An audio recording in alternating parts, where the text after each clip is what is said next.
Chapter 446. An indescribable silence pervaded the entire fairy tale guild.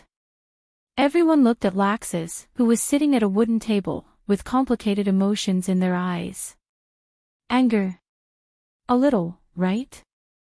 After all, everyone knew that Raxus had kidnapped Mira and Lisanna in order to settle things with Noah and snatch the position of Fairy Tale's leader.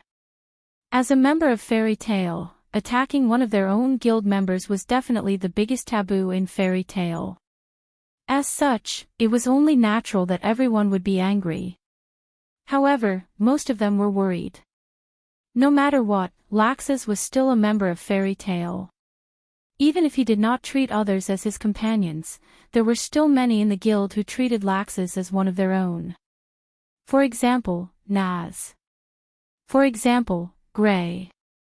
And for example, Alusha, Mira, Lisanna, and the others more or less treated Laxus as one of their own. Under such circumstances, it was natural for them to be worried for their companions. Even Noah could not help but sigh when Makarov said that he wanted to deal with Laxus. Noah had felt anger, sympathy, pity, and pain towards Laxus, but he had never hated him. That was because Noah knew that Laxus was not a bad person. He had just taken the wrong path. As for Laxus attacking Mira and Lisanna, Noah did not mind teaching Laxus a lesson. But that was it. Noah, who understood Laxus, knew that Laxus would not go so far as to attack Mira and Lisanna. Otherwise, even if the other party was Noah's brother, Noah would not have let Laxus live until now. As a result, Noah felt that the grudge between him and Laxus had already ended when the victor was decided. Meanwhile, Raxus also seemed to be reflecting on his actions. He no longer had any intention of continuing to insist on the position of guild leader or the strongest. If that wasn't the case, with Raxus' character, he wouldn't have sat in a group of so many guild members. That was enough. With regards to Raxus, it was enough to have this kind of result. But Makarov clearly did not have the intention to settle things peacefully. Laxus. Makarov looked up at Laxus with his wrinkled eyes and said in a deep voice. You should know what I would do in a situation like yours, right? Hearing this, Laxus, who had been keeping his head down and silent, clenched his fists, threatening his guild members. This crime was almost as serious as harming the guild. Although Laxus had only captured Mira and Lisanna, attacking guild members was already something that Makarov could not tolerate. In that case, there was only one outcome for Laxus. Banished from the guild. As if sensing the same possibility, Freed, Bikesro, and Ibarbara who were sitting around Laxus slammed the table and stood up. Wait. Leader. Freed hurriedly said. We were the ones who attacked Mira and Lisanna. Laxus did not attack. That's right. Bikesro and Ibarbara nodded. If you want to punish someone, shouldn't you punish us instead? Do you really think I'm so old that I can't see this? Makarov scolded. You were ordered to do this by Laxus, right? Otherwise, you wouldn't have done such a thing. Bikesro, Alba, and Jerlin were immediately speechless. Only Freed seemed to want to say something, but he was stopped by Laxus. All right, that's enough. Laxus stood up and faced Makarov. After a moment of silence, he said this expressionlessly. Give your orders, leader. The words, President, expressed all the decisions in Raxus' heart. In the past, Laxus would only call Makarov an old man. Now, since Laxus acknowledged Makarov's identity, as a member of Fairy Tale, it meant that Laxus would accept the leader's decision. He would accept any punishment from Makarov. Is that so? Makarov closed his eyes, but everyone could feel the mixed feelings in his heart. How long had it been since Laxus acknowledged him like this? As Laxus's grandfather, ever since Makarov expelled Laxus's father, his own son, from the guild, his relationship with Laxus had been extremely tense. It was to the point that it would not be strange if they broke off all ties at any time. All these years, on the surface, Laxus had been staying in fairy tale, but he was becoming less and less attentive to Makarov's words, showing a rebellious mentality. If it was 7 years ago, Makarov could still order Laxus to follow Noah on missions to protect Noah, then 7 years later, if he wanted to do the same thing again, Laxus would not agree. However, after so many years, Laxus finally acknowledged Makarov once again, which meant that his relationship with Makarov was about to be repaired. However, Makarov had to make this decision for the sake of the guild. How could Makarov not have mixed feelings about this? However, no matter how mixed his feelings were, Makarov still had to make a decision. Because, since the first guild leader Mavis, every generation of guild leaders had always protected the guild in this way. Makarov opened his eyes, and there was a look of determination in his eyes. Guild leader. Naz, Gray, Alusha, Mira, and Lisanna stepped forward at almost the same time. Say no more. Without giving anyone a chance to speak, Makarov said resolutely. I've already decided. That one sentence made everyone shut their mouths. Laxus. Makarov looked at Laxus and waved his hand. I've decided to give you, wait. Grandfather. At this moment, Noah spoke. Can I be the one to execute Laxus? You. Makarov said in surprise. Let alone Makarov, even his companions were stunned. Laxus kidnapped my fiancé, and the person he's targeting is also me. This matter is already inseparable from me. Noah suddenly smiled.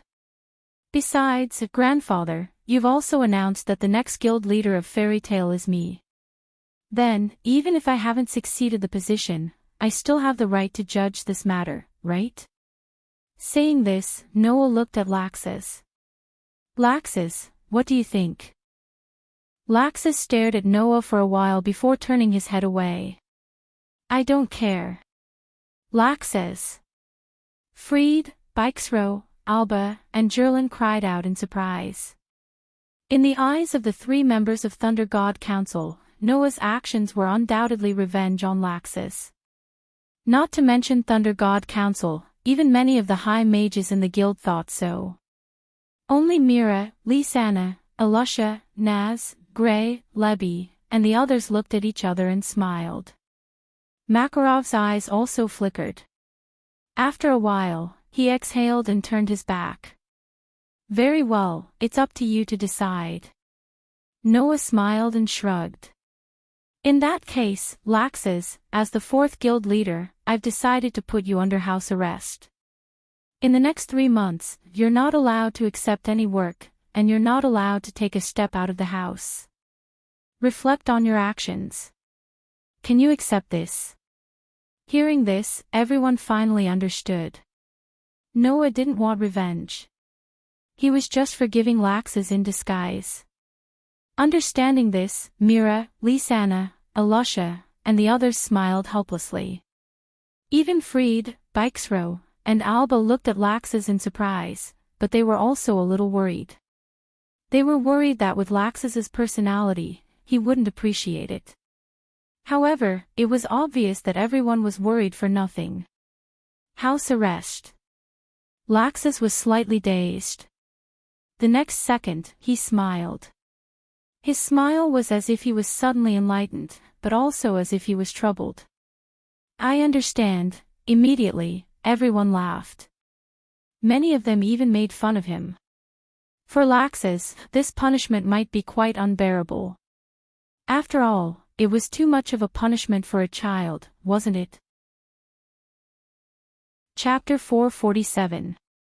Because of all kinds of things that had happened, most of the guild members were still in the guild even after the sky had turned completely dark. Therefore, by the time all the members of the guild had left, it was already late at night. In his own room, Noah, who was lying on the bed, was not sleepy at all. He stared blankly at the ceiling, and his mind could not help but flash past the conversation with Makarov. To be honest, I am a little dissatisfied with your decision. Just when most of the guild members had left, Makarov came alone to Noah's side and said with a complicated and angry tone. Laxus attacked one of our guild members. You should have given him a heavier punishment for this kind of situation. You can even expel him from the guild, but you have only confined him. How can you let your guild members feel at ease? The number 1 guild in the Fiori Kingdom. This name sounded very intimidating, but a guild was still a guild. Although the fairy tale was very famous, its nature still did not change. To put it bluntly, a guild was actually just a place for magic shooters to choose and execute their jobs. It was a place for mutual benefits. Naturally, no one would be willing to stay in a place where there could be a threat at any time. If a situation like Laxus who attacked one of his guild members was not dealt with properly, it would definitely bring a lot of unease to others. Who wouldn't feel uneasy when there was a dangerous person by their side at all times? Therefore, this kind of bad situation where one attacked one of their own had to be dealt with seriously. Otherwise, not to mention whether it would be able to convince the public, there would definitely be disputes in the hearts of others, and this would lead to cracks and chaos within the guild. It was precisely because of this that even if Makarov could not bear it, he had to expel Laxus from the guild. When Noah voluntarily proposed to deal with Laxus's matter, Makarov more or less guessed that Noah was going to be lenient, but he did not expect it to be to this extent. As a result, Makarov was dissatisfied. Grandpa, I can understand your desire to protect the guild, but can you have a little more confidence in everyone in the guild? Noah sighed in response to Makarov's dissatisfaction. Although I may sound like I'm boasting, Fairy Tale is really a great place. Even if there are people like Laxus who have done something wrong, the guild members will still care about old friendships. As long as there are friendships, then no matter how small these friendships are, it will become an excuse for the guild members to forgive Laxus. So, I'm confident that if I handle things this way, not only will everyone not feel uneasy or dissatisfied, they will even be very satisfied. Grandpa, don't you understand? That's true. Makarov still couldn't let it go. Even if the guild members don't mind, if Laxus's side is not heavily punished, won't it be hard to guarantee that he won't do the same thing in the future? Grandpa, it's not that I want to criticize you. Noah stared at Makarov for a while, then said after a while, he was speechless. Undoubtedly, you know best in your heart that Laxus won't do the same thing in the future, so why are you still bringing up this possibility? Makarov was speechless. I know, Grandpa, even if you know it in your heart, but the rules of the guild are still there. You are the guild master, so you have to set an example. But rules are meant to be changed. If you don't change them, then it's not for the good of the guild, it's pedantic. Noah said. In short, I've already made my decision. Unless Grandpa publicly announces that I'm disqualified from being the next guild master, I won't change this decision. You. Makarov was speechless and could only shout out in despair. Forget it. I don't care anymore. Do whatever you want. With that, Makarov left in a huff. Looking at Makarov's childish behavior, Noah couldn't help but laugh. Looking at Makarov's back that was about to disappear, he suddenly changed the topic and asked. What's that?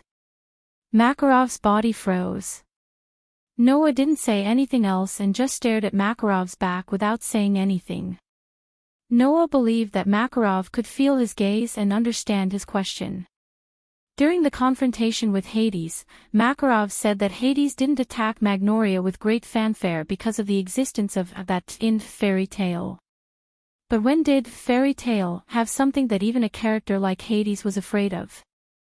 Although he left Fairy Tale for about 6 years, Noah grew up in Fairy Tale and was Makarov's grandson. It was impossible for him to not know about Fairy Tale. Then, what is that? If there was something that even Hades was afraid of, was it discovered in the 6 years after Noah joined Fairy Tale, or did it already exist?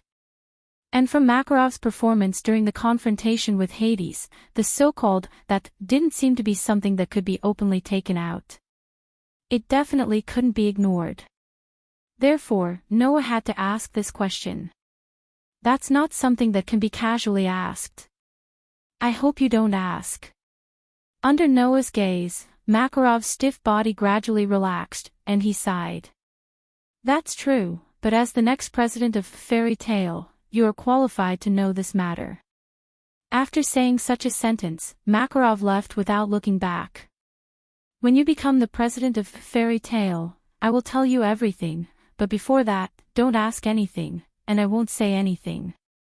After saying that, Makarov left directly. Looking at Makarov's gradually fading back, Noah didn't move at all and remained silent for a long time. Thinking back to that conversation, Noah's heart couldn't calm down. Although he didn't know what the so-called that in fairy tale was, but if it could threaten Hades, then it could most likely threaten Noah as well. Of course, Noah wasn't afraid because of the existence of such a thing in fairy tale, but he couldn't help but ponder. Since fairy tale had such an existence, then wouldn't there be similar things in other places? Just like the magical elven power of the council and our system that Jalal used 8 years to build, there must be many more in this world, right? Then, if he were to encounter such things in the future, would he be able to walk through it as smoothly as before? Would he be able to protect Mira and Lisanna? Would he be able to protect his companions? And how many existences as powerful as Hades were there in this world? When these existences appear in front of him and become his enemy, would he still be able to turn misfortune into blessing? Ideas after ideas kept appearing in Noah's mind, making Noah finally realize the vastness of this world. Driven by such feelings, Noah murmured, I have to become stronger. Noah had the idea of leaving this world.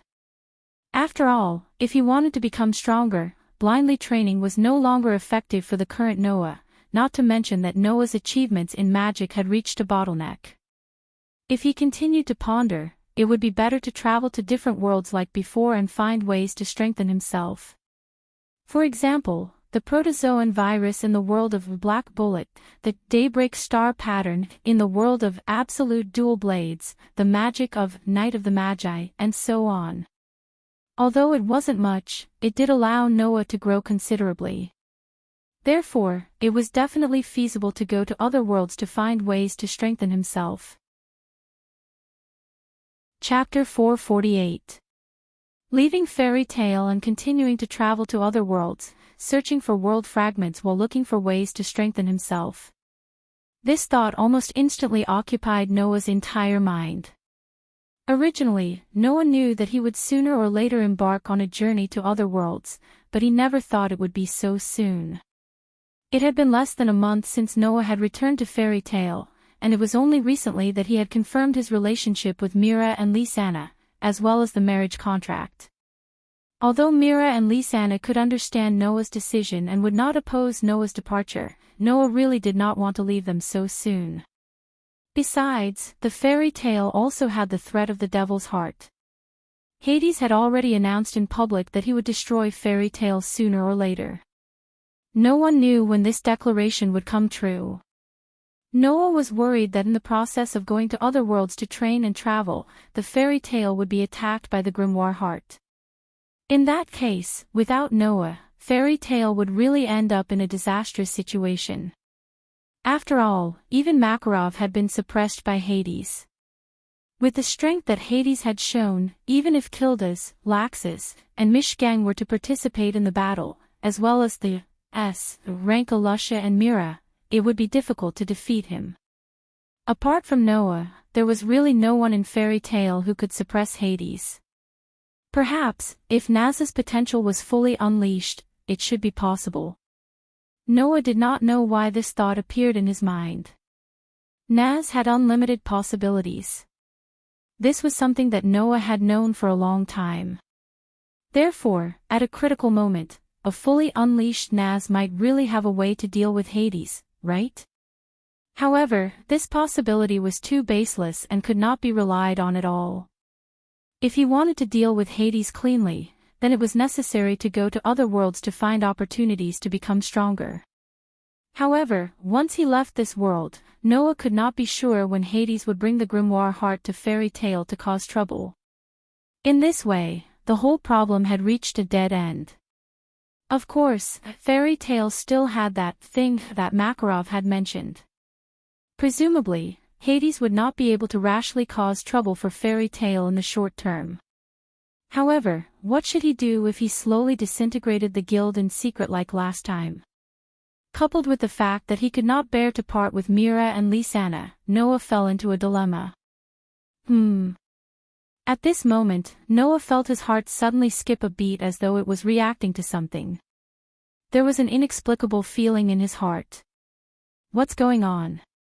Noah was a little surprised as he clutched his heart, feeling that inexplicable feeling grow stronger and stronger. He could not help but feel a little anxious. After hesitating for a while, Noah seemed to have an epiphany and had such an idea. Let's go back to Between Worlds to take a look first. With that thought, Noah closed his eyes. In the next moment, without any warning, Noah, who was lying on the bed, inexplicably disappeared, causing the entire room to lose the aura of a living person. What entered his eyes was still pure white as always. Ding! In the light sound, pieces of intact or incomplete feathers floated back and forth in the pure white world. Like little birds, they happily gathered beside Noah, who had suddenly appeared and circled around him, as if they were welcoming Noah. Looking at these feathers, Noah felt as if he was looking at a spoiled child. His entire heart calmed down, and it was unbelievable. At this time, a voice appeared in Noah's mind. Can you hear my voice? Little Noah. When he heard this voice, Noah's first reaction was to jump in fright. So far, in Between Worlds, Noah had never heard a second voice other than himself, let alone a second person. Being able to enter Between Worlds was like Noah's privilege. At least, Noah had never seen a second person here. Now, with such a voice suddenly appearing, it would be strange if Noah was not scared. However, immediately after, a second voice also sounded in Noah's mind. Don't be surprised, other than you, no one can get rid of the world's shackles and enter Between Worlds through the world's barrier. Right now, we are only talking to you through the world's barrier. This was a very cold voice, and it was not an exaggeration to say that it was indifferent. The voice in front was slightly more cheerful, and it felt a little like a child's naivety. These two voices formed a sharp contrast in all aspects, causing Noah's memories to awaken. At this moment, Noah said with some surprise, "Is it Gaia and Alea?" Just as this sentence fell, the cheerful and naive voice from before sounded with strong dissatisfaction. "Not Gaia, it's Mother." Hearing this sentence, Noah immediately confirmed that the owner of the voice was Gaia and Alea. Although we are now in different worlds, as the representatives of the world's will, we still feel that you seem to be troubled, so we called out to you. Alea's calm voice echoed in Noah's mind. Actually, we just want to tell you this, do what you want to do. Do what I want to do. Noah was stunned. Little Noah, you have to remember that you are an existence chosen by all the worlds. You are the darling of all the worlds. Gaia said seriously, which was rare for her. You are helping the world, and the world will help you. Although the world can't directly bestow you power and use it in a world that already exists, at least the world won't cause you trouble when you are helping them. Pray. Alea said concisely. Pray to the world, tell your troubles, and the world will respond to you. Hearing this, Noah's heart involuntarily throbbed, causing him to speak out the voice in his heart. I am just worried that my departure will cause trouble for my lover and family. Undoubtedly, this was just a superficial statement, but Gaia and Alea seemed to have seen through all the thoughts in Noah's heart and understood the beginning of the whole thing. What? Gaia's voice sounded a little discouraged.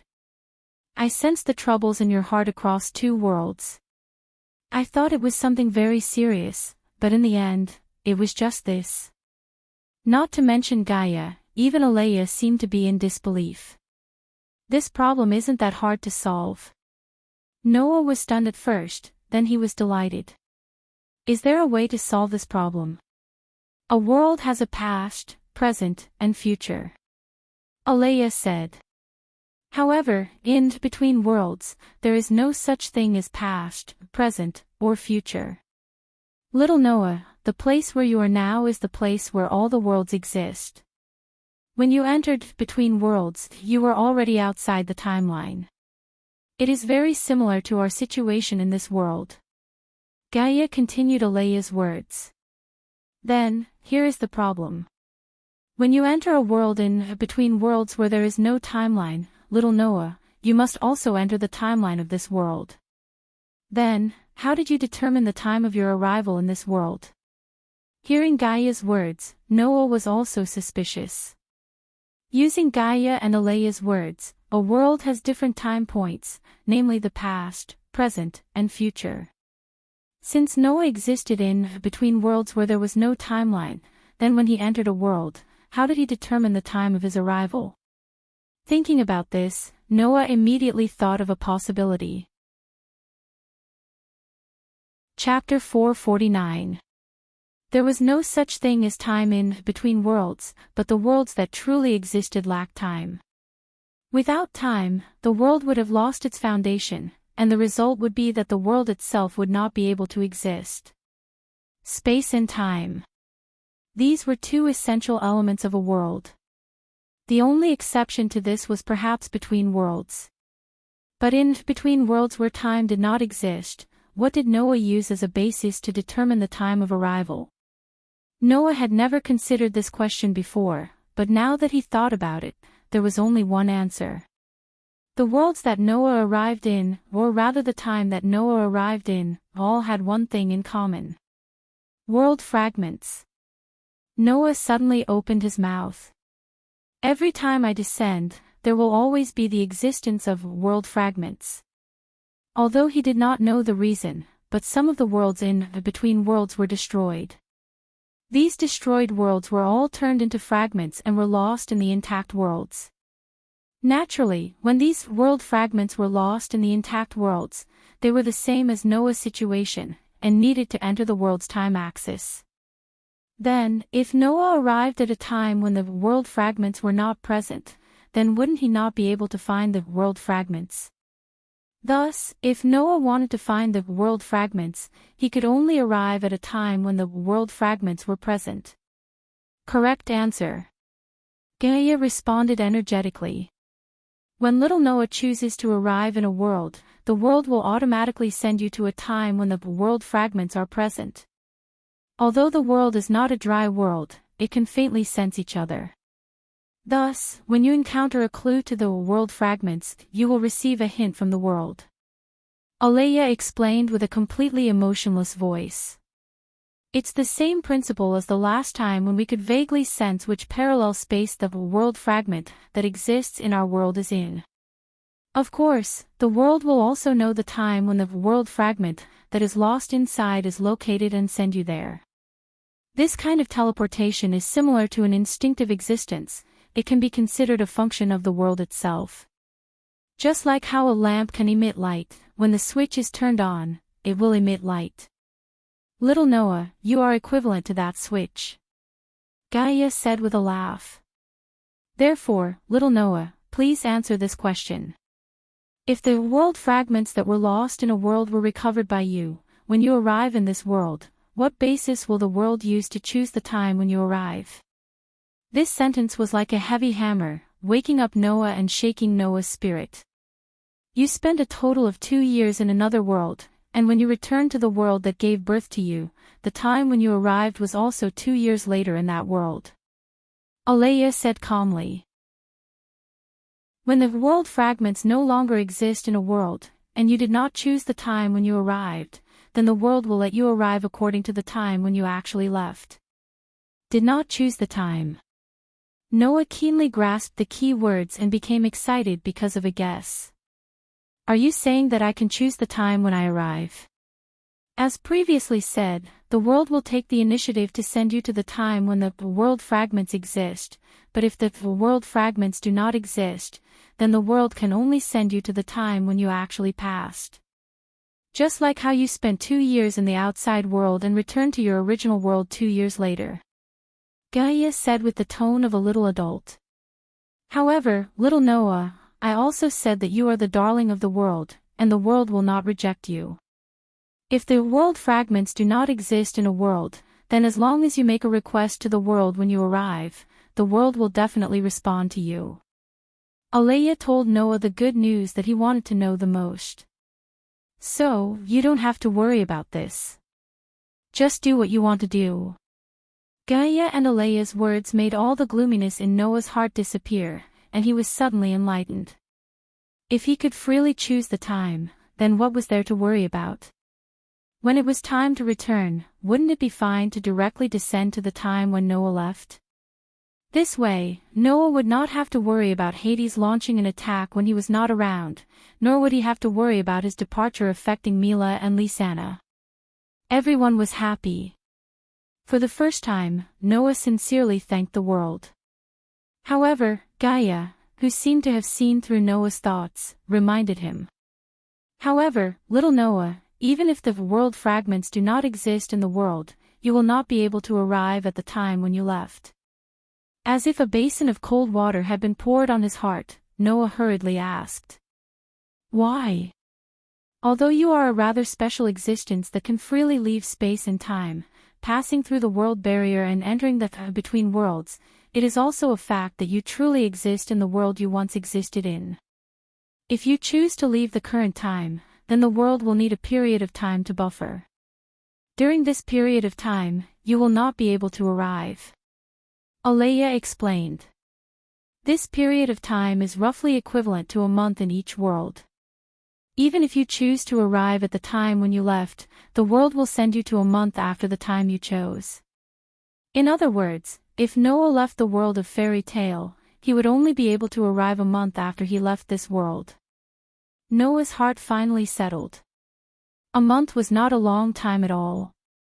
After all, in fairy tale, some of the more difficult missions would sometimes take several months to complete, and some of the S-rank missions and above would sometimes take several years to complete.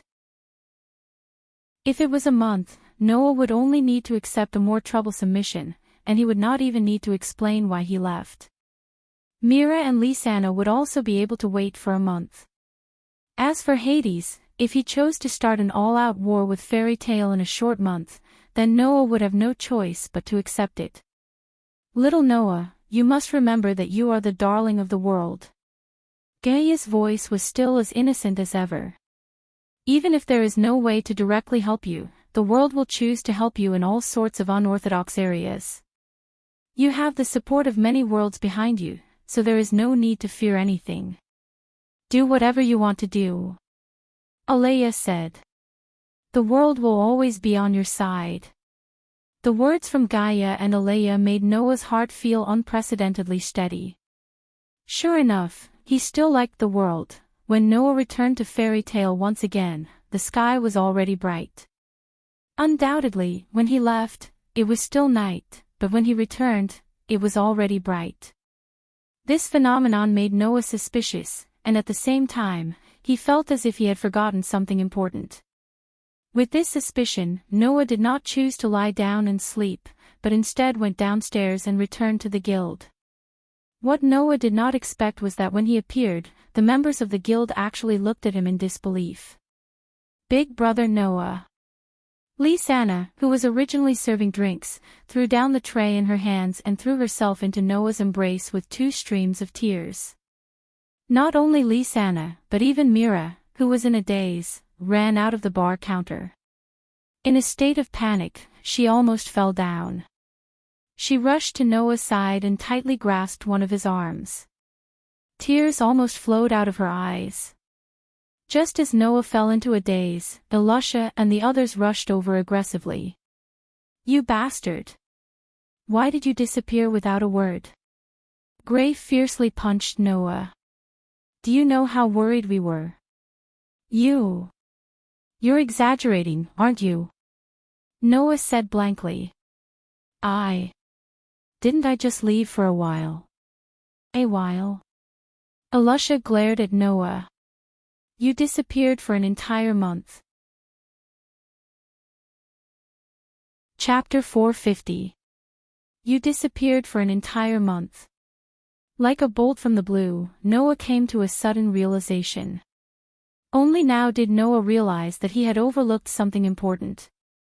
Gaia and Alea had said that if Noah left the world he was in, then when he entered that world again, he would only be able to return to a month after he left. This didn't only refer to how long Noah had been in the other world.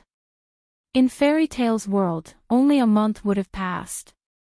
This also meant that even if Noah had only left Fairy Tale's world for less than a second, a month would have passed here. That is to say, in the eyes of the people in the world of Fairy Tale, Noah had indeed inexplicably disappeared for a month. Realizing this, Noah almost broke out in cold sweat. He didn't think that there would be such a drawback. He had to be more careful next time. Big brother Noah, where did you run off to? Lisanna shouted with a face full of grievance and anger. I've been worried this whole time. The group of Fairy Tale's companions also glared at Noah, especially Alusha, Naz, Gray, Lucy, Lebby, and the others. They all looked like they wanted to bite Noah, causing Noah to bitterly smile in his heart. Who knew that the result would be like this? Noah could only glance at Mira for help, but what he received was Myra's indignant expression, causing Noah's bitter smile to become even more intense. Even the gentle Mira was like this. It seemed that his 1-month absence had really worried everyone. Originally, Noah had wanted to come back and say goodbye before leaving. Otherwise, disappearing for a month without any reason would definitely cause his companions in Fairy Tale to worry. But now, it seemed that the result would be the same. Fortunately, it was only a month. Sorry, I really didn't expect it to take so long. At that moment, Noah could only give a half-truth explanation. After all, I was in a bit of a rush. When I left, I thought that I would be back in a while. In the end, it took so long. I apologize. I'm sorry. After saying that, Noah reached out and pulled both Mira and Lisanna into his embrace, whispering softly to them. Don't be angry, there won't be a next time. Hearing this, Mira and Lisanna's hearts softened and they no longer pursued the matter. Why did you suddenly leave for a month? Alusha asked the most important question on behalf of everyone. It wasn't just Mira and Lisanna. Even the president was very worried. She thought that Hades had made a move on you. She almost led the entire Fairy Tale to look for the grimoire heart to fight to the death. Undoubtedly, he had a great battle with Hades that day, and then disappeared inexplicably that night. Under such circumstances, it was inevitable that Makarov would have such thoughts. Noah was simply unable to speak of his bitterness. In the end, after hesitating for a while, he gave such an answer as if he had given up on himself. If I said that my mother was looking for me, what would you all think? Mother? Everyone, including Mira and Lisanna, widened their eyes in shock. Mother. Noah's mother. But those who were familiar with Noah's background all knew that Noah was originally an orphan without parents. That was why he was adopted by Makarov. Where did his mother come from? As for those who were not familiar with Noah's background, they were even more confused. For a moment, they looked at each other, all of them lost the ability to speak. But to be precise, Noah wasn't lying. After all, even if Noah didn't admit it himself, Gaia and Alea both claimed to be Noah's mother. Noah's words could be completely taken as the truth, or even the truth. Seeing that his companions in the guild were all in a state of confusion, Noah laughed dryly and sighed. Forget it, I was just joking. Don't take it seriously. Mira, Lisanna, Alusha, and the rest looked at each other, but at the same time, they chose to keep quiet and not ask any more questions. Although they didn't know what had happened, Noah clearly had some difficulties that he couldn't speak of. It might even be related to his background. As companions, they couldn't just blindly ask at this time. Thus, even if they were confused, they didn't ask any more questions. It's good that Big Brother Noah is back. Lisanna quickly changed the topic in an attempt to change the atmosphere. It's good that you're fine, right? Are you hungry? A gentle expression appeared on Myra's face again. She even reached out and wiped the sweat off Noah's forehead with her soft and slender hands. Shall I make you something to eat? Actually, Noah wasn't hungry. He was just a little sleepy. When he left this world, it was at night. At that time, Noah didn't feel sleepy at all because of all sorts of things. But now that the matter had been resolved, the drowsiness and everything else had instantly returned. However, it wouldn't be good for him to go back to his room to sleep. Noah could only nod. Then eat a little. Mira smiled in satisfaction and returned to the bar. Big Brother Noah, Lisanna said angrily. Don't disappear for no reason in the future, okay? Really, you should have at least said goodbye before leaving. Gray shook his head. You didn't even tell Mira and Lisanna before disappearing. If it weren't for our confidence in your strength, we would have suspected that something had happened to you. Let's report to the president later. Even Alusha complained, which was rare. Other than Mira and Lisanna, the president is the one who's most worried about you. If there's anything we can help with, just let us know. Lucy patted her extremely full chest. Although Noah is very strong, there must be something we can help with. I haven't learned all the runes, yet. Levi suddenly smiled. So, you can't have anything happen to you. I won't feel good if you disappear before the outcome of the battle is decided. Naz grinned and laughed. Don't forget our agreement, Noah. Love. Even hubby raised his hand. We're all companions, don't be polite. You're my brother-in-law. If something happens to you, my sister and Lisanna will definitely be sad. A man who makes a woman sad is not a man. Elfman said loudly. If that's the case, even a man won't forgive you. Well, let's drink together when we're free. Kana winked at Noah. With her mature appearance doing this, it was as if she was flirting. Sister, I'll definitely teach you how to drink. Listening to the different contents from each of his companions, but the concern in their words was exactly the same, Noah could not help but reveal a smile. It seemed that he didn't just like the world, but also some of the people in the world. Fairy tale. His home. In order to protect his home, Noah had to become stronger. Since the devil's heart intended to destroy Fairy Tale, then it didn't matter if Hades was the former second-generation leader of Fairy Tale. Since he was the enemy of Fairy Tale, the method to deal with Fairy Tale was already clear. Perhaps there was no way now, but in the future, Noah would go to various worlds and search for world fragments while looking for ways to strengthen himself and make himself stronger. When he returned again, only a month would have passed in this world. However, at that time, Noah would have been reborn once again and couldn't be mentioned in the same breath. Just like what Gaia and Alea had said, behind Noah stood various worlds. The worlds would always stand on Noah's side. With this cheating method that only a month would have passed when he returned, no matter how long he spent in other worlds, Noah couldn't not become stronger even if he wanted to. If Hades knew all this, he would definitely regret making Noah an enemy. After all, the two of them weren't on the same starting line from the beginning.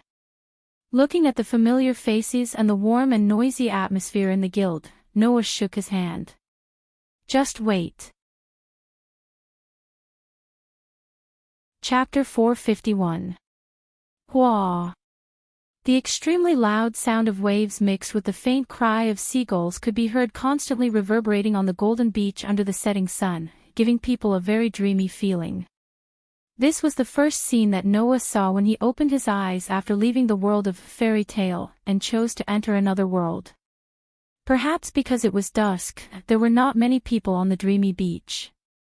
There were only a few young men in swimsuits who were immersed in the beautiful beach world. Noah looked around and observed a group of people who were playing beach volleyball not far from him. It was a group of young men who looked like they were not from the East.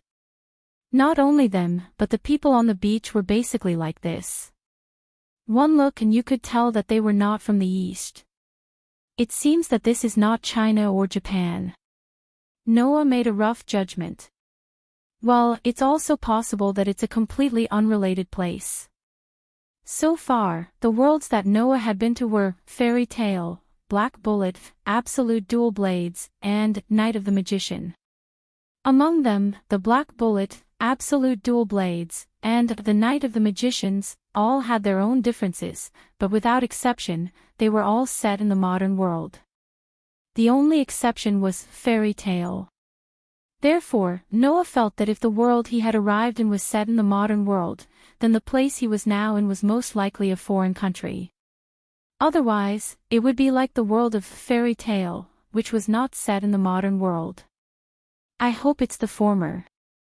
In the world of a Black Bullet, Noah used a short 1 year to learn all the languages in the world so that he would not run into a wall in other worlds because of language problems.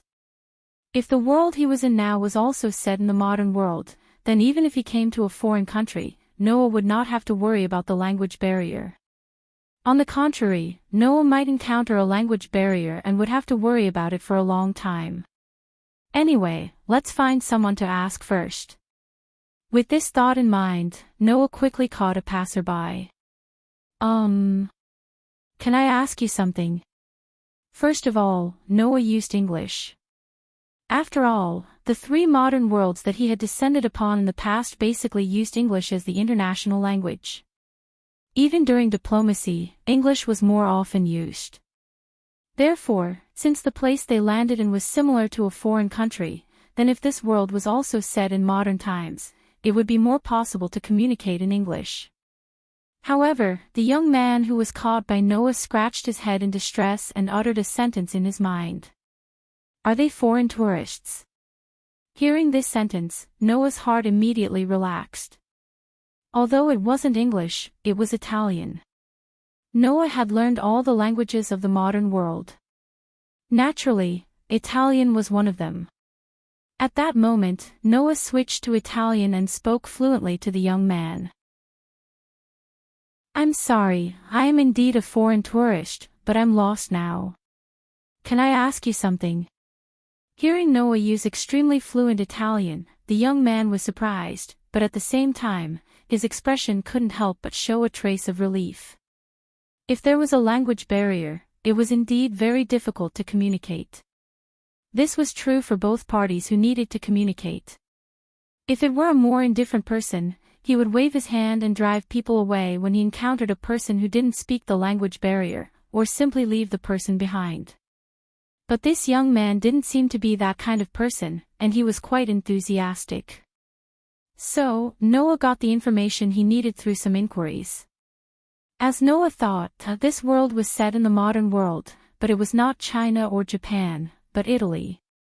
Noah more or less guessed this from the young man using Italian. Noah was now at the southern end of Italy, a resort island floating on the Mediterranean Sea, Sardinia. This was a resort island with a population of only about 10,000 people. It was surrounded by clear seawater, and the surrounding natural environment was also very beautiful. Naturally, the biggest industry of such a resort island was sightseeing. Whenever summer came, Sardinia would be flooded with tourists with the purpose of going to Europe for vacation, especially the coast and the northeast, which was a special resort for noble people. Sardinia and the surrounding islands formed the autonomous prefecture of Sardinia, and the capital, Cagliari, was a port in the south of the island. Now, Noah was on the beach not far from Cagliari. In addition, he used English at the beginning, so the young man thought that Noah was a foreign tourist. After getting the information that he wanted, Noah expressed his gratitude to the young man who had accompanied him for a long time.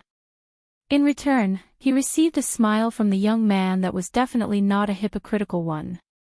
After bidding farewell to each other, Noah saw the young man off. It's said that Italians are more enthusiastic. I thought only women were like this, but I didn't expect men to be the same. I just don't know if they are bold or not. With this sentence as an inspiration, Noah raised his head and looked at the road to colliery that the young man pointed out to him. I just don't know if this world is as ordinary as it looks on the surface.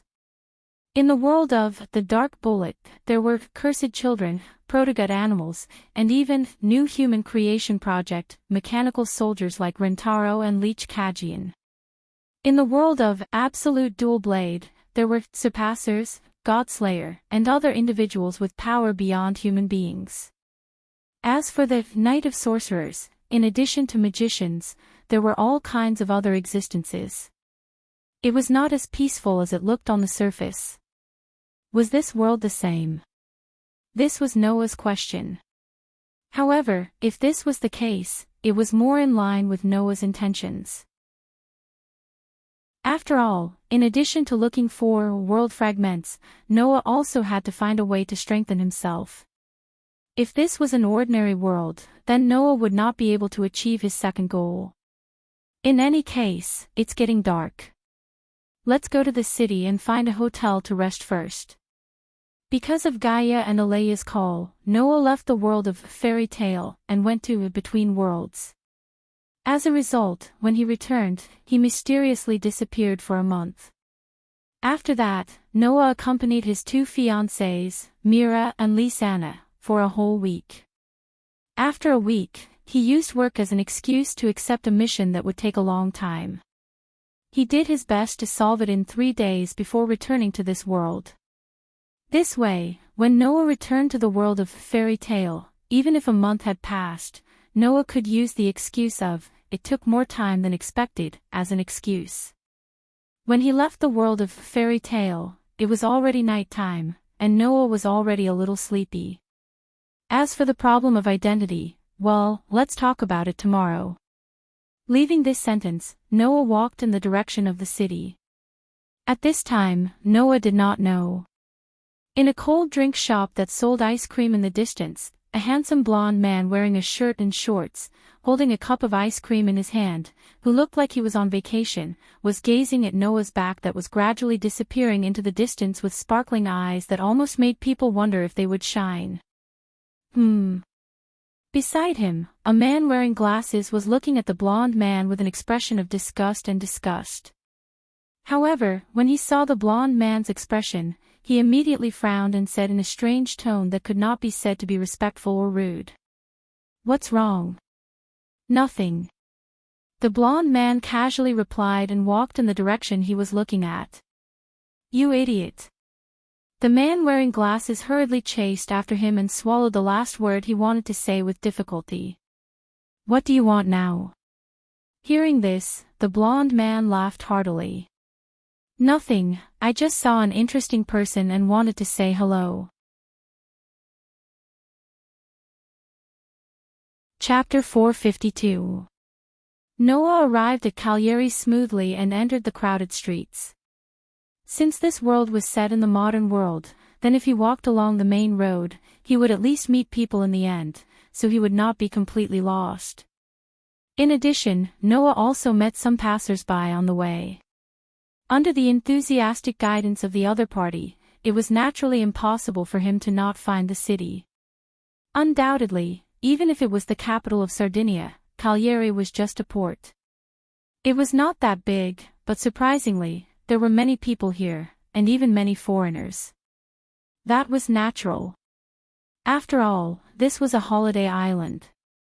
Amidst the noise on the streets, Noah kept walking towards the city center. However, before he could walk far, Noah's footsteps came to a halt. In Noah's superb perception ability, Noah clearly felt an extremely unusual aura. It was the aura of a person. Moreover, it was very obvious that it was not the aura of an ordinary person. Because an ordinary person could not have such an aura that was like an unsheathed sword, extremely sharp, and made Noah's heart tighten. That was not the most important thing. The most important thing was that the owner of this aura seemed to be coming in the direction of Noah, and he even extended his hand to Noah. If the other party wanted to harm Noah, then Noah would instantly feel the existence of killing intent, hostility, or malice, but Noah did not feel any of that. Therefore, the other party's hand that was extended towards Noah should be intending to put his hand on Noah's shoulder, right?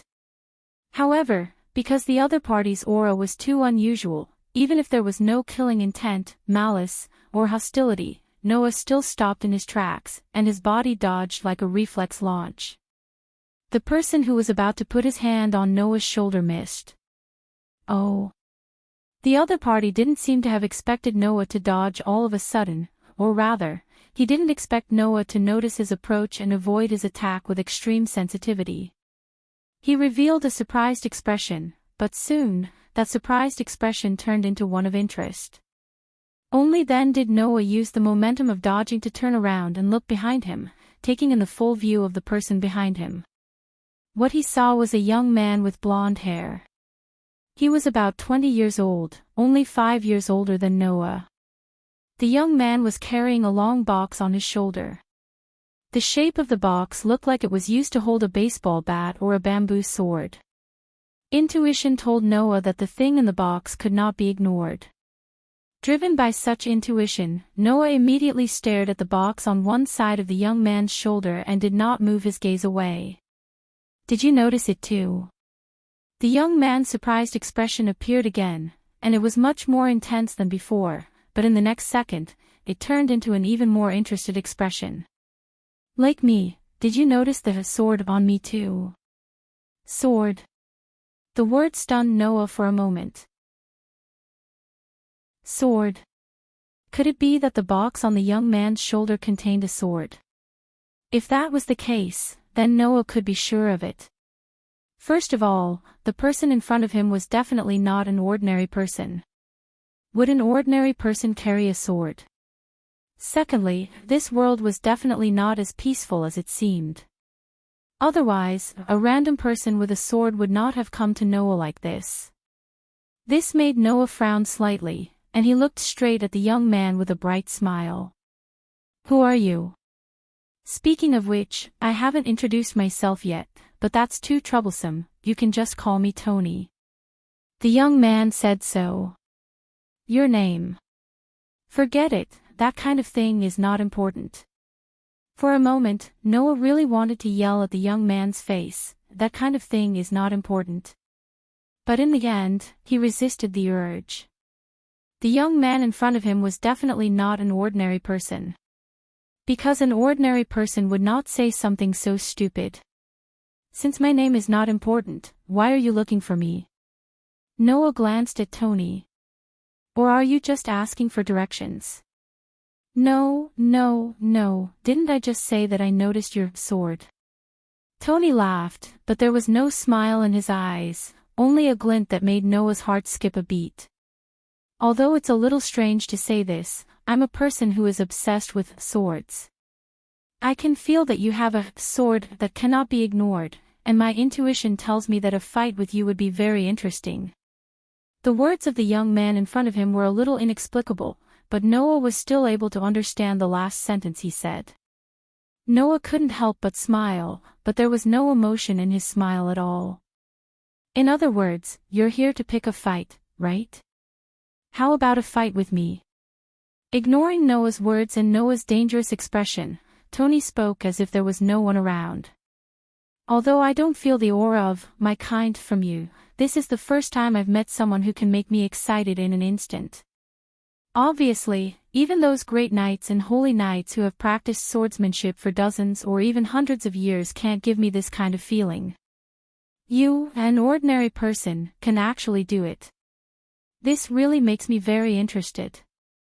Not to mention, you also have the aura of a sword that is inconceivable enough to be on par with mine. Tony's lips curled up as he finished speaking. His expression was like that of a brave warrior who was about to enter the battlefield and immersed in the battle with the enemy. How about it? Do you want to have a fight with me? At this moment, all the sounds in the surroundings seemed to have left Noah and Tony. The two of them stared at each other with a gaze that could make ordinary people faint. Noah didn't know what a grand night, holy night, or my kind meant. However, Noah felt that the sword Tony was referring to wasn't an actual sword, but Noah's swordsmanship. In other words, Tony felt that Noah's swordsmanship wasn't inferior to his, which was why he came looking for him. To be honest, Noah was almost the same as Tony. He could feel Tony's extraordinary sword skill attainments. However, at the same time, Noah felt that there was an even more terrifying power in Tony's body. That kind of power was no weaker than the feeling Noah got from Hades's eye that was covered by the blindfold. Not only was Tony not a simple character, but he was also very likely a very terrifying character. Noah realized this. However, even if Tony was a character who could rival Hades, Noah wouldn't be afraid of him.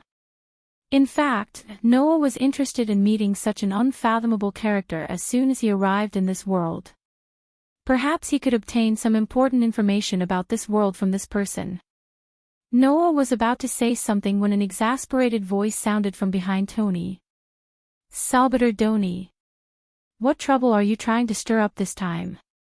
Following such an exasperated voice, a bespectacled man squeezed through the crowd and ran over here. His face was full of anger and anxiety, just like a beast tamer who had just released a lion. His appearance could be described as anxious to the point of jumping up and down. When this person appeared, Tony's expression crumbled. He had an obvious "oh no, I forgot about this guy" expression. Yo. Andre. My friend. Long time no see. Compared to long time no see, I'd rather never see you again, you idiot.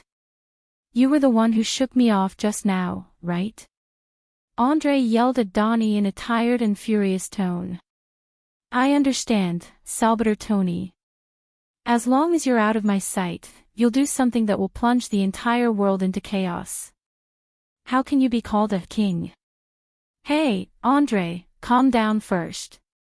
Look at the sky, look at the sunset, look at this beautiful city. Don't you feel happy? Tony smiled brightly. I'm sure you can understand my feelings. I can't help but want to find someone to fight when I see this. I don't understand. Andre was going crazy. Speaking of which, why does this have anything to do with fighting? Looking at the two of them, Noah fell into a state of speechlessness. What's wrong with this world?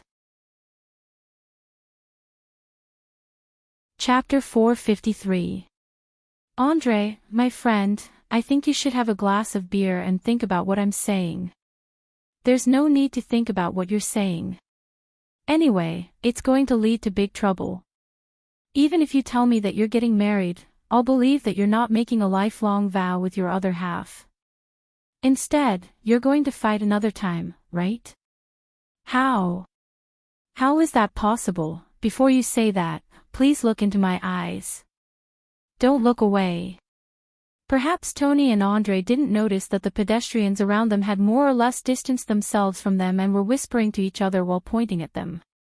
Noah's interest in Tony vanished as he looked at the two men who seemed to be having a crosstalk. He turned to Andre as though he was discouraged. Noah sensed a familiar power from Andre. Mana. It's a powerful mana that's comparable to a luscious. It's been less than an hour since I came to this world. First, there's an unfathomable man who popped out of nowhere. Now, there's an existence that's comparable to a luscious. Could it be that this world is filled with such existences? Noah couldn't figure it out. Seeing that Tony and Andre weren't going to stop arguing, he gave up on getting any information from them.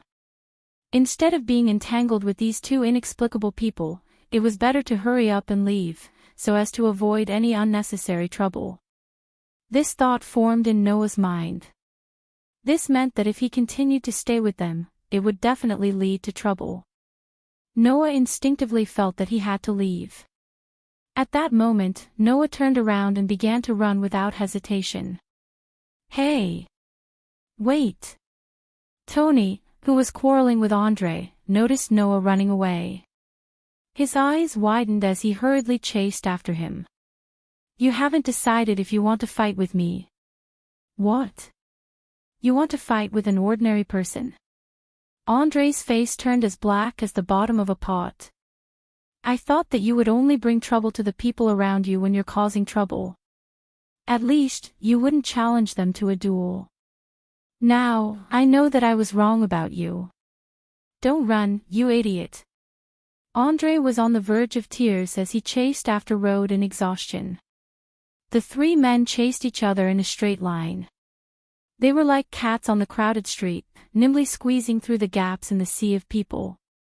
They whizzed through the crowd at a speed not inferior to an off-road bicycle at full speed. This scene shocked Andre, who was at the back of the group. Andre didn't doubt that Tony was capable of that. However, that young man was capable as well. Could it be that he's not an ordinary person, but a knight or a magician? Andre pondered. That's not right. How could the other party be just an ordinary knight or magician if he could make that idiot go through all this trouble? Could it be that he is also a king? Andre's expression immediately became interesting. Instead of saying that it was rosy, it was more accurate to say that it was deathly pale or deathly green. Not good. Let the two kings fight here. We're in big trouble. Andre finally got serious, mana slowly gushing out of his body. At this time, Andre was using a power called magic. It was unknown what kind of magic he used to enhance his speed, but Andre's speed suddenly increased. His figure flashed left and right like the wind as he passed through the crowd and chased after the two in front of him. Compared to Andre, Tony was anxious. Tony's outstanding eyesight prevented him from letting Noah out of his sight. Besides, Noah's astonishing speed and agility allowed him to pass through the crowd and enter the alley. How could Tony not be anxious? I won't let you escape. Oh, hi. With such a roar, Tony actually leaped higher than the sea of people and stepped on the head of the person in front of him without any hesitation as he leaped forward. In an instant, blood-curdling screams sounded one after another. Those were the screams of the people who were trampled to the ground by Tony's feet. It was apparent that Tony didn't have any skills to divert his strength. Or rather, he didn't even consider the people he stepped on. He only cared about his own goal. He laughed heartily as he leaped forward like a child crossing a river by stepping on a stone pier. Noah, who happened to turn around and saw this scene, almost jumped in fright. There's actually such an idiot in this world. Andre, who was running at the back, roared with grief and indignation when he saw Tony jumping forward by stepping on people's heads like a monkey and those who were lying on the ground screaming miserably under his feet, causing the entire street to be in chaos. You idiot! This was simply a walking, humanoid troublemaker. When Noah realized this, he dashed into an alley like a madman.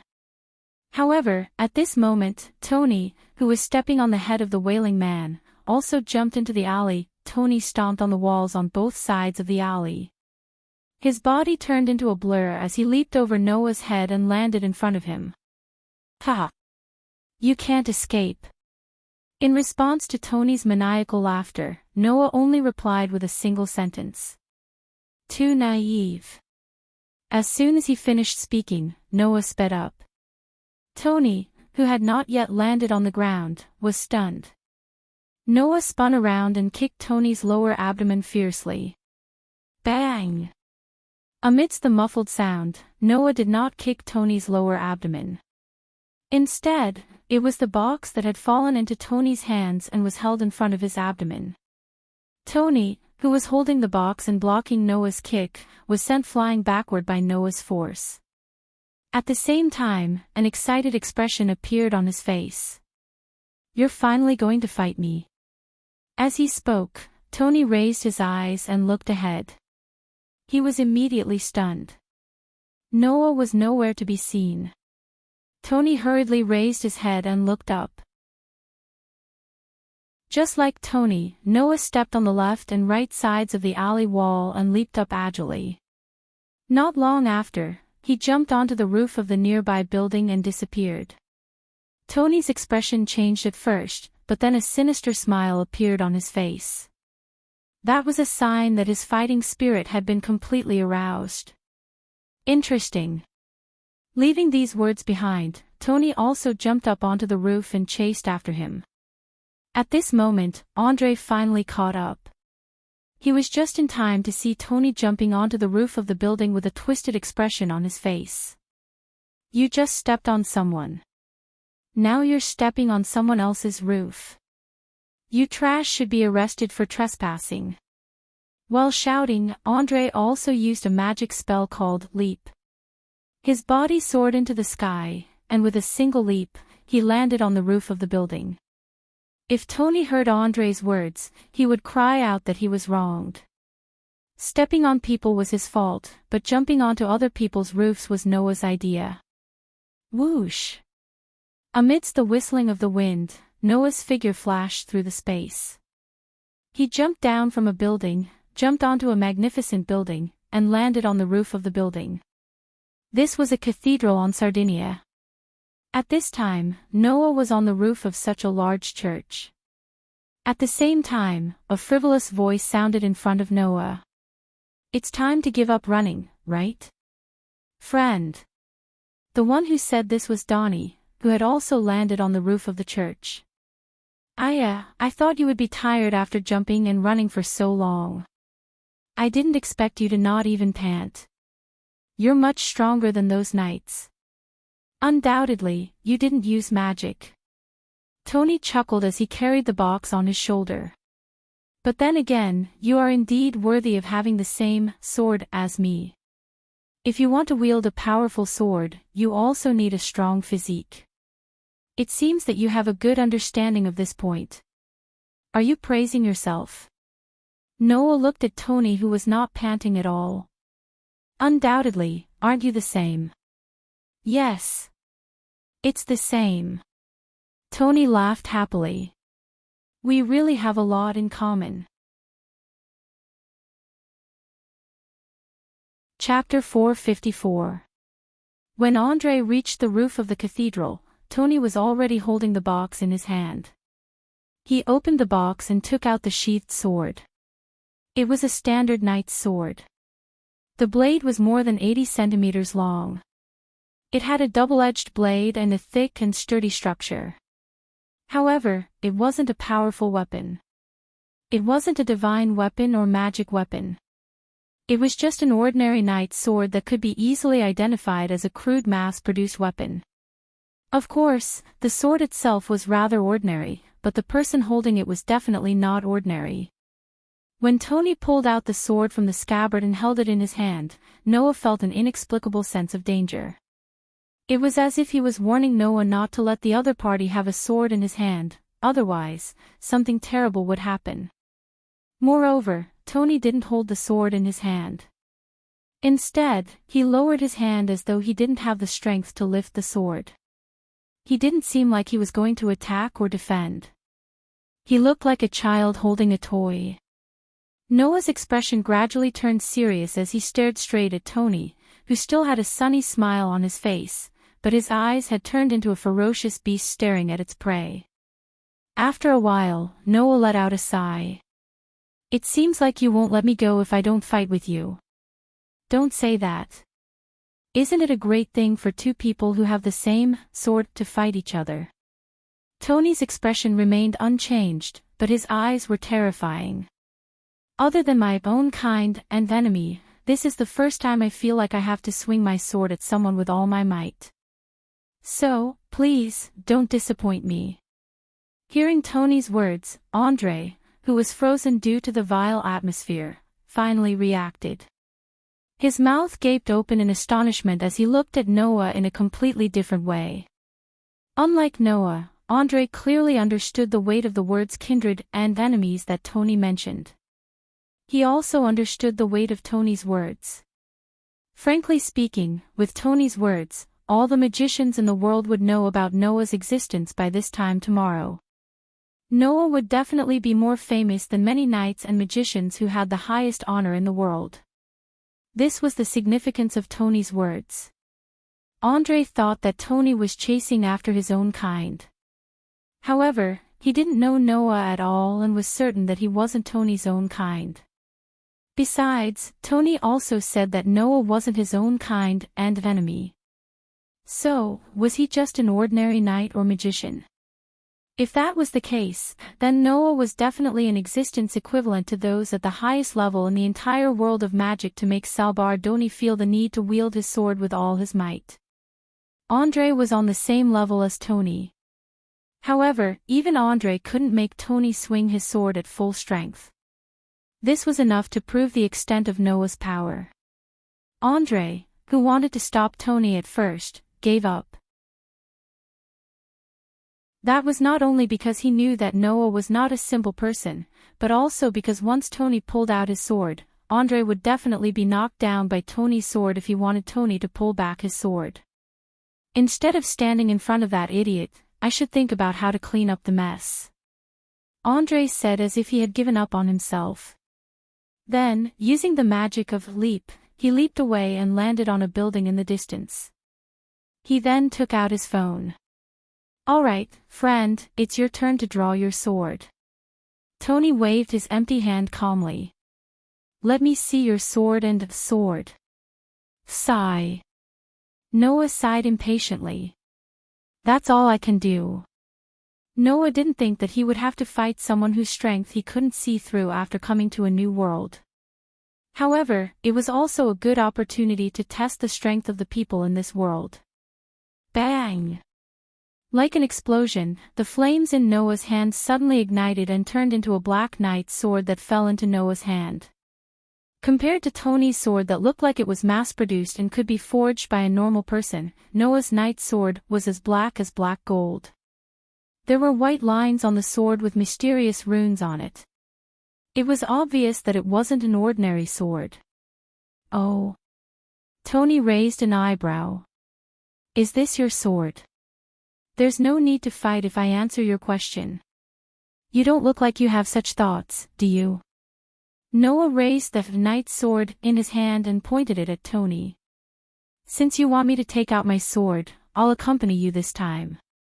If you don't make me happy, I'll stab you with this thing you want to see." Ha ha ha ha. Tony laughed heartily as a mountain-like pressure spread out from his body. "That's right. That's how it should be." The moment the words left his mouth, Tony lifted his feet and slowly walked towards Noah. Like a run-up, he quickened his pace bit by bit. At a certain moment, he suddenly stomped his feet on the ground and shot forward. The knight's sword in his hand was aimed at Noah, slashing down furiously. Whing! Just as Tony slashed out with his sword, Noah's vision blurred. It was as if the sword had suddenly disappeared. He could only feel a sharp wind breaking chi in front of him, which made Noah's eyes narrow. Tony was indeed not an ordinary person. He didn't use magic or any other power. He just swung his sword. It was a pure physical attack, but it had the same effect as magic. His sword disappeared. It was not because of any magic, but because Tony had followed a perfect trajectory and slashed at Noah's blind spot, which should not have been possible from the front. However, with his excellent senses, Noah was still able to perceive the trajectory of the sword. Noah leaned his body slightly and quickly retreated. Swish! Tony's sword suddenly appeared and slashed at Noah's original position. Dah! After dodging Tony's outstanding strike, Noah immediately stepped forward and chopped down on Tony's head with the knight's sword in his right hand. Tony was not surprised by the energy coming from above his head. He raised his sword and slashed at the top of his head. Clang! The white knight's sword clashed with the black knight's sword, causing sparks to fly in all directions. The crisp sound of clashing resounded.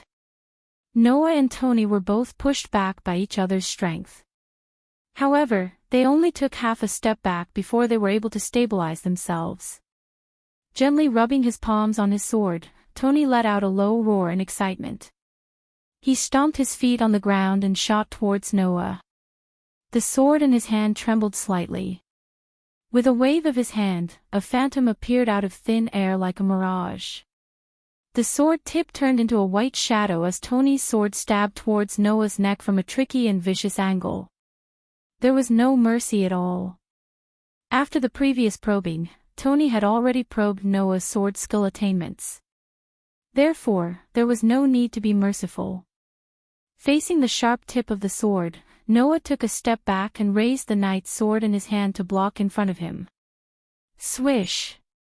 The cunning knight's sword tore through the air and pierced through the air like a bolt of lightning with a sharp sound.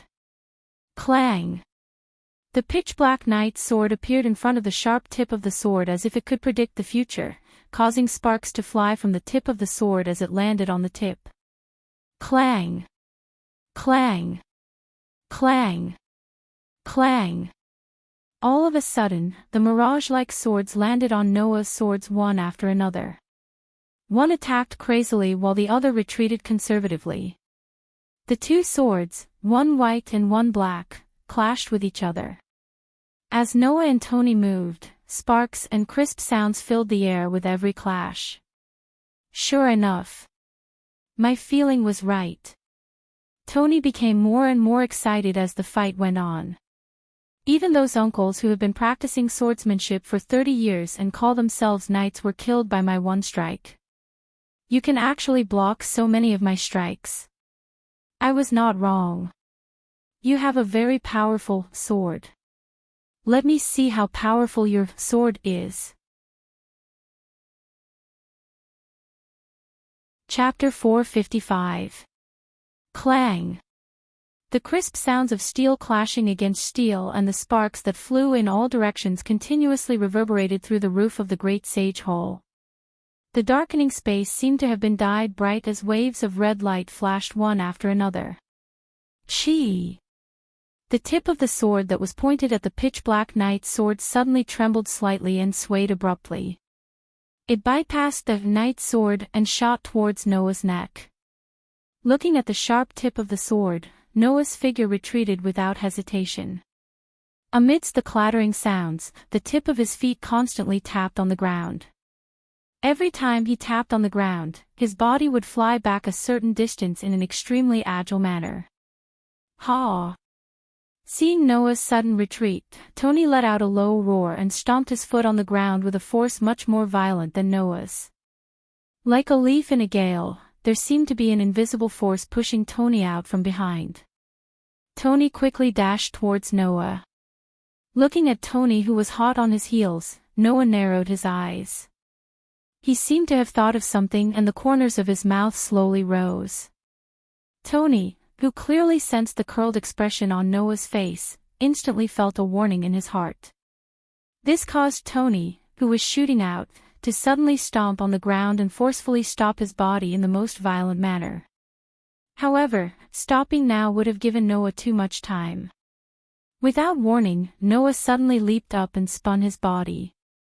Like a bullet that was about to be fired at Tony, his body was actually suspended in the air in the shape of the letter 1.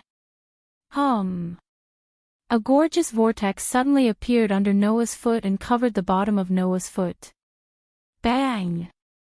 With a loud explosion, the vortex under Noah's feet suddenly burst open, turning into an extremely ferocious thrust that propelled Noah's body forward like a bullet in the truest sense.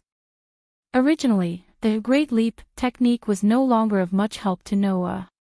Noah already had the idea of eliminating it. However, at this time, Noah didn't rely on the Great Leap to increase his speed. Instead, he relied on the Great Leap function that allowed Noah to use space as a stepping board. Sometimes, the effects of this ability would be extraordinary, and it was comparable to Andre's leap magic. Therefore, Noah chose to use the Great Leap as a surprise attack. Whoosh! Under Tony's shocked gaze, Noah, who was in mid-air, used the leap forward technique to shoot out like a bullet. He rotated the knight's sword in his hand for half a circle, and after he completely borrowed the force, he slammed it down on Tony with a fierce chi force. Is there such a way to fight? The ferocious energy coming from above made Tony yell, but he didn't dare to be careless at all. He turned the knight's sword in his hand and stirred up a faint whirlwind as if it was tearing the air apart. After a slight pause, with a piercing sound of wind breaking, he heavily tapped on the knight's sword that was coming at him. Ding! The loud sound of metal colliding rang out for a long time. Clang! Soon, another crisp sound of collision reverberated in the air. It was the sound of Noah's great leap strike on Tony's hastily raised knight's sword. Under such circumstances, coupled with the effect of the surprise attack, Tony more or less panicked and lost his balance from the heavy strike. Not good.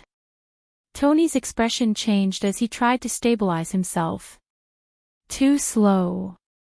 But Noah wouldn't let go of this opportunity. He spun his knight's sword and slammed it heavily on Tony's chest. Bang! A muffled sound suddenly rang out. Goo! Tony spat out a bitter groan. His body seemed to have been hit by a truck. The friction caused by the friction in the air caused him to fly backward and smash into the guardrail-like wall not far away. Bang! The powerful force caused Tony to smash through the wall, and he fell out of the roof of the great cathedral amidst the flying rubble, falling below the great cathedral. Shit! Noah came to his senses and cursed inwardly. I forgot to restrain my strength. The great cathedral wasn't small and its height naturally couldn't be underestimated. Although it was not comparable to a skyscraper, it was still possible for a human body to fall from. Unless Tony used magic or something like that, he would definitely be severely injured if he were to bear the impact with his physical body.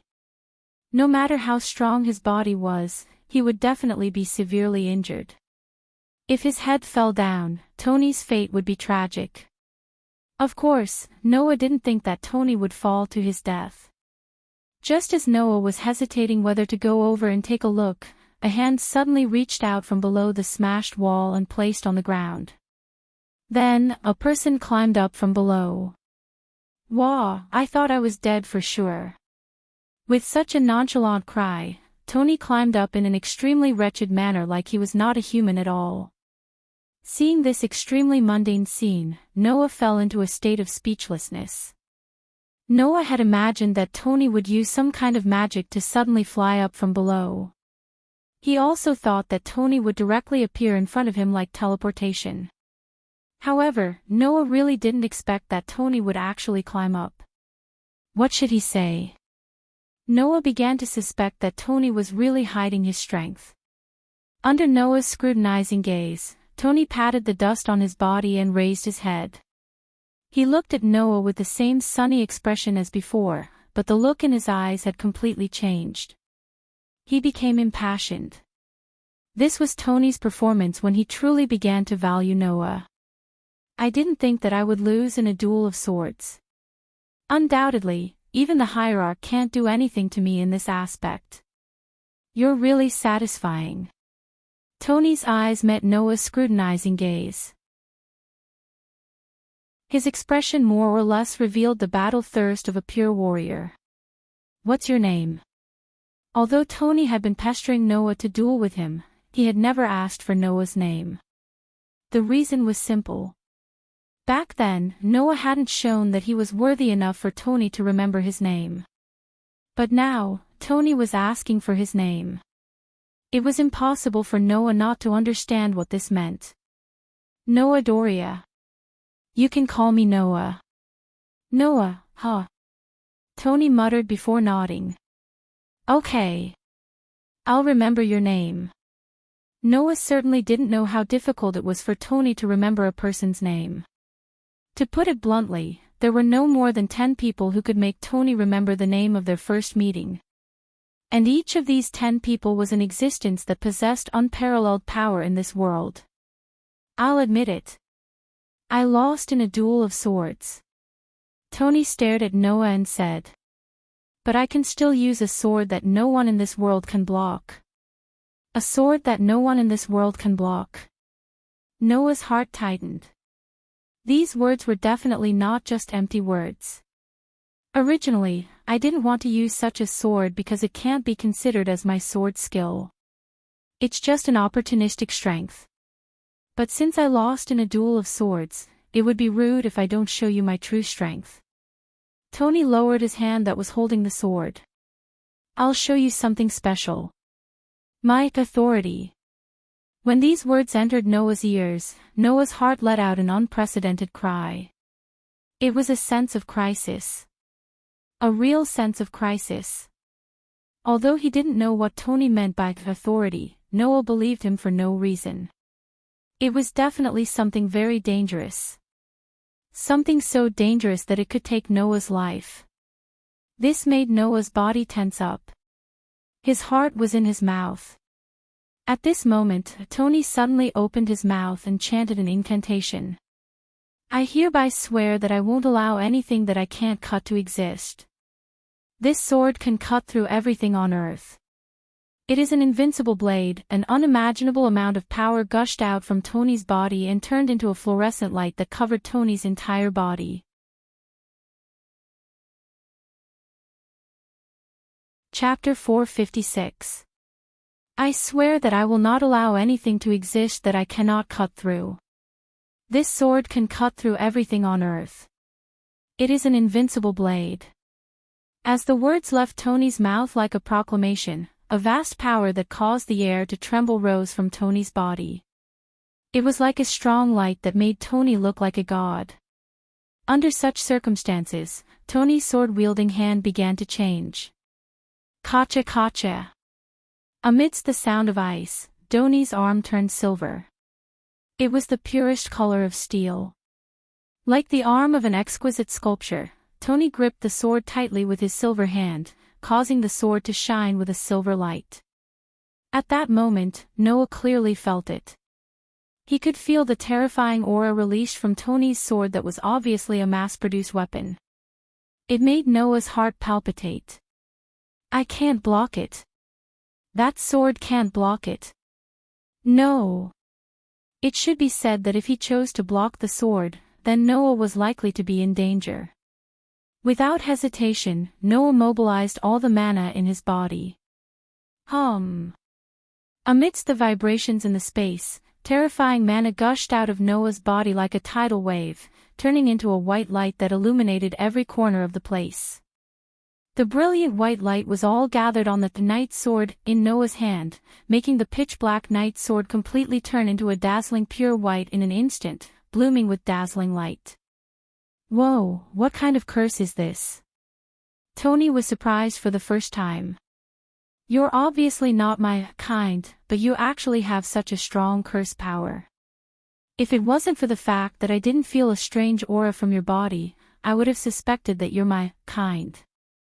You've been talking about same kind since the beginning. If you're referring to the issue of race, then I'm sorry, I'm just an ordinary human, not a monster like you who suddenly jumped out. Noah raised the knight's sword in his hand, his gaze was unprecedentedly solemn. Looks like this move should be able to determine the victor between us. Let me see what kind of power this so-called authority you speak of is. You don't know.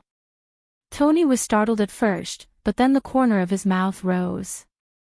If that's the case, then you'd better watch carefully.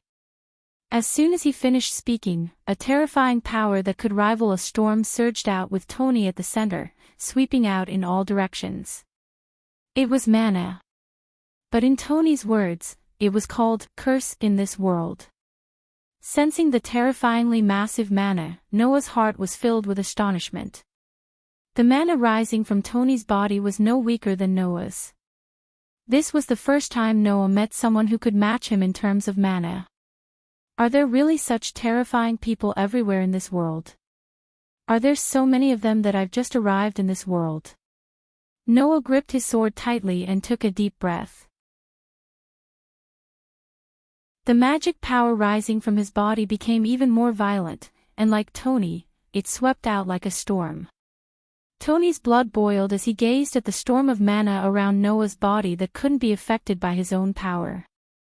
Then, here I come. Tony gripped the hilt of his sword with both hands and raised it above his head. His eyes were as bright and scorching as the sun as he stared at Noah with intense battle intent and arrogance. He suddenly smiled.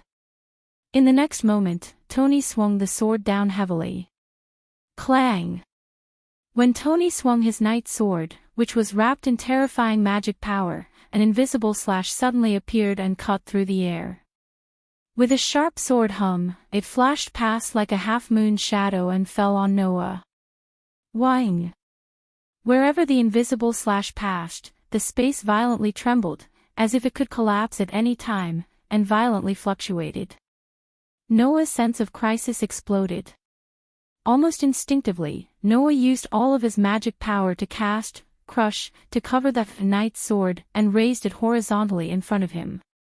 With the full support of the superior grade destruction spell, Crush, even if Hades released an attack with all his strength, when it landed on Noah's knight's sword, it would explode in an instant, shattering without a trace. However, it was under such circumstances that Noah could not believe what happened. Clang! A slash that could not be seen with the naked eye cut through the air and landed on Noah's sword that was dyed pure white by the brilliant white light. Gotcha! With a crisp breaking sound, the invisible slash cut through the brilliant white light covering the knight's sword. Then, it cut through the knight's sword, revealing its original black luster. Paw!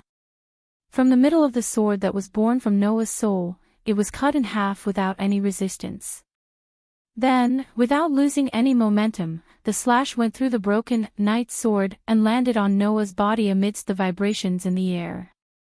Magician!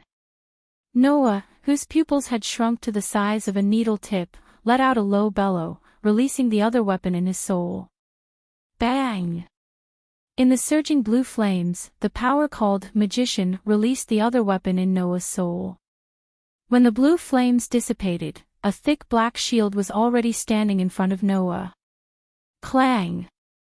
The untraceable slash landed on the pitch-black heavy shield that the magician had transformed into, stirring up a violent gust of wind and blazing red sparks, causing the deafening sound of the collision to resound through the sky.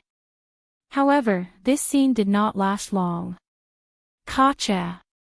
With a cracking sound, a crack appeared on the pitch-black heavy shield. Bang! Immediately after, the pitch-black heavy shield that the magician had transformed into was also cut in half.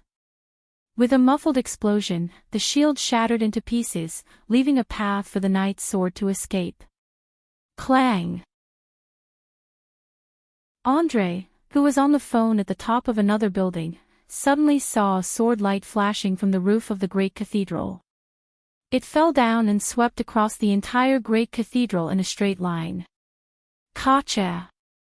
The majestic great sage hall was neatly sliced apart by that sharp sword light. It was split into two halves, separating from each other and falling to the sides. Rumble! A loud sound that made the earth tremble was heard. The great cathedral, which had an extremely long history and scale, was turned into ruins and collapsed with a loud bang. Did it really become like this? Andre could not help but feel sad. Andre had already guessed this situation. After all, among the two people in the battle, one of them was the king that the whole world was afraid of. If this level of damage was enough to end the battle, then it was already not bad. Thinking like this, Andre recomposed himself and used leap magic to jump in the direction of the collapsed great cathedral. At the same time, in the center of the ruined great cathedral, two people were facing each other. With a paw sound, Noah knelt on the ground with one knee and his breathing became somewhat rapid. Recalling the sword strike that could split the heavens and earth, Noah cast his gaze toward the other side with lingering fear. There, Tony was staring blankly at Noah and was extremely stunned. "You blocked it. My magic sword." Hearing this, Noah did not have time to answer before a sudden sharp pain came from his head. Go! The excessive pain made Noah hold his head and let out a muffled groan. It was not the pain caused by Tony's attack. It was the mental damage caused by the destruction of his soul. A total of 2 pieces of the blaze were destroyed, which made Noah's mind suffer a violent impact and his consciousness gradually faded away. Before losing consciousness, Noah heard Tony's laughter that represented joy and pleasure. "You actually blocked my authority. You are the opponent that the heavens have prepared for me. I have my eyes on you. Become stronger. Become strong enough to fight me with all your strength." Noah Dole. Chapter 457. When Noah regained consciousness, he heard a frivolous voice before he could open his eyes. "Oh. You're awake." Noah shuddered when he heard the familiar voice. He quickly opened his eyes and took in everything before him. 2 people entered Noah's sight. Yo! Tony, who was holding a cup of ice cream in his hand and eating while humming an unknown song, greeted Noah with a bright smile on his face. "Did you sleep well?" Tony greeted Noah very naturally, like greeting a roommate in the same dormitory. Others might think that Noah had a good relationship with Tony. As a result, Noah was in a trance for a second. "I'm really sorry, Sir Noah." Andre, who was wearing a pair of glasses, sat beside Tony with an expressionless face. "Please allow me to introduce myself to you. I am Andre Rivera, a trusted aide of Minister Salvador. You can just call me Andre." Hearing this, Noah finally reacted and recalled what happened before he lost consciousness.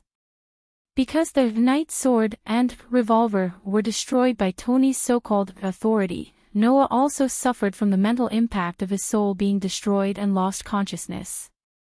Recalling this matter, Noah had the spare energy to observe his surroundings. What surprised Noah was that he wasn't on the ground, but in the sky. To be more precise, he was on a plane. Through the window, Noah saw that the sky had turned completely dark and found himself in a first-class cabin.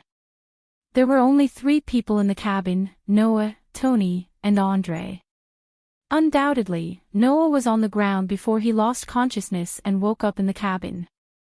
No matter how stupid he was, he could guess that Tony and Andre brought him here. Noah was stunned. "What are you guys doing?" "I'm really sorry."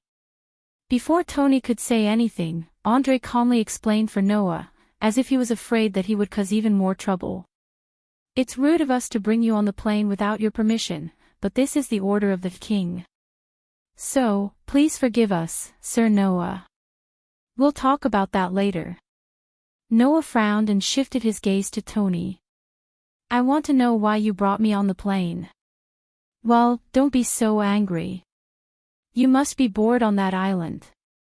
So, as your best friend, I helped you make the decision," Tony said proudly, but his next sentence exposed his true intention. "Besides, you're my opponent, how can I let you go?" Noah's mouth twitched when he heard that. He turned to look at Andre. "Can I kill him with a single slash? Please forgive us." Andre pushed up his glasses and said, "Although this troublesome, no, Minister Salvat was indeed rude, that was only because of the king's recognition of you. Please take this honor into consideration, and at the very least, don't fight on the plane. I'd like to fight with you again." Tony's eyes suddenly became serious as he stared at Noah. "After all, you blocked my authority. I haven't met such an interesting opponent in a long time. You have to fight with me until the end." To be honest, I'm also very shocked. Andre raised his head. His reflective glasses made it impossible to see his expression, but the disbelief in his voice still showed. To be able to block that authority is something that even gods can't do. "Sir, you accomplished this feat as a normal human. I believe that you will be famous all over the world. Can you guys wait?" Noah's frown deepened. "What is authority? And you just said God, right? Are you referring to the gods?" After hearing his words, Tony and Andre exchanged a glance with each other. By the way, do you really not know anything? Tony asked curiously. Then do you know about the God Slayer? God Slayer. This title is really arrogant. Or, in this world, there are not only real gods, but also the so-called God Slayer. If that's the case, then this world is dangerous. No, I can't jump to conclusions. Let's ask first. To tell you the truth, I really don't know anything. Noah said bluntly. So, if you can explain it to me, I'll be very happy. You really don't know anything. Tony blinked. Seems like you're dumber than me. Endure. Before I get the information I want, I'll endure it and wait for the opportunity to kill this guy. Generally speaking, with your strength, it's impossible for you to not know anything. However, it's too insensible of you to ask about other people's privacy. Andre sized Noah up seriously and changed the topic of the conversation. In that case, if you don't mind, as an apology for bringing you on the plane without your permission, let me explain it to you. After saying that, Andre explained the background of this world to Noah. There was no doubt that this was a modern world.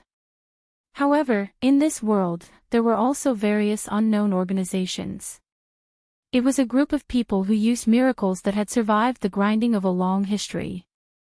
In Europe, these groups were called magic societies. Of course, the miracles used by these so-called magic societies were magic. In other countries, there were also groups that used powers that existed before, such as China's martial arts and magic, Japan's yin-yang jutsu and curses, and so on. Andre was a knight who was born in Europe. The knights here were not the kind of warriors who only knew how to wield swords and spears, but they were individuals who practiced both swords and magic. In Europe's magic societies, many of those who practiced both swords and magic were called knights. Among the knights, a group of people who were particularly outstanding and powerful would be awarded the rank of a Grand Knight. However, above the Grand Knight, there was a rank called Paladin. That was the highest honor that a knight could obtain. Obtaining the rank of Paladin meant that this person was already at the top of the world.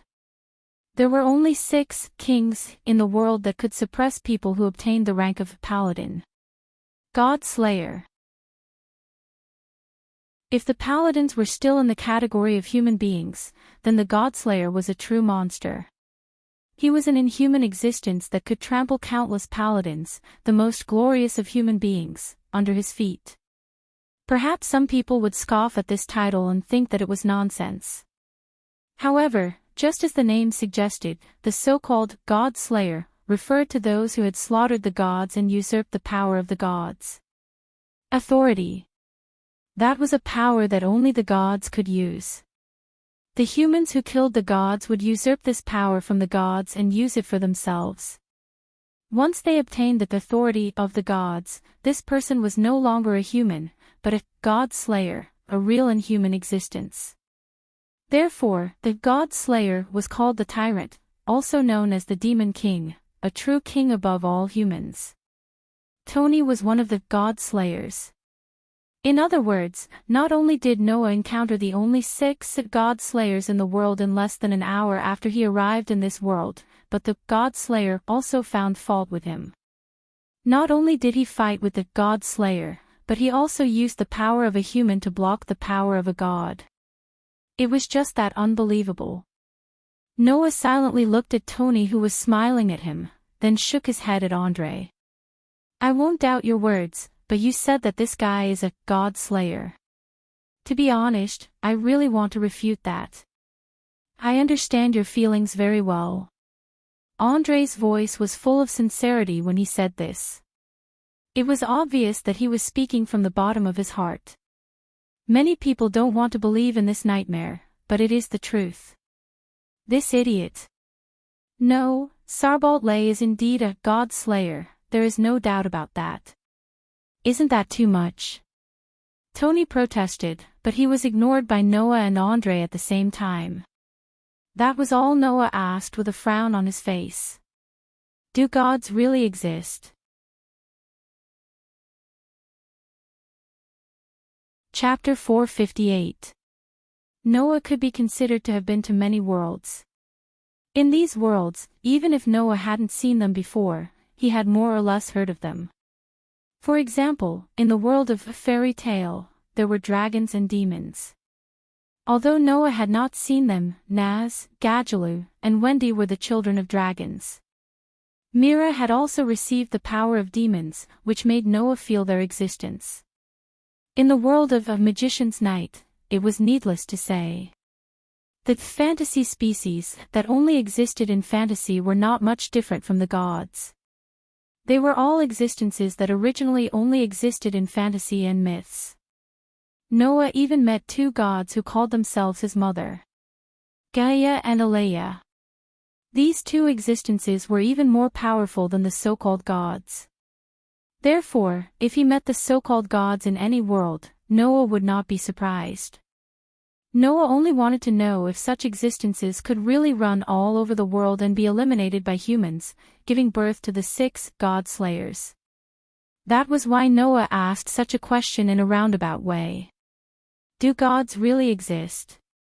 Or rather, do gods really exist in this world? Noah wanted to know the answer to this question.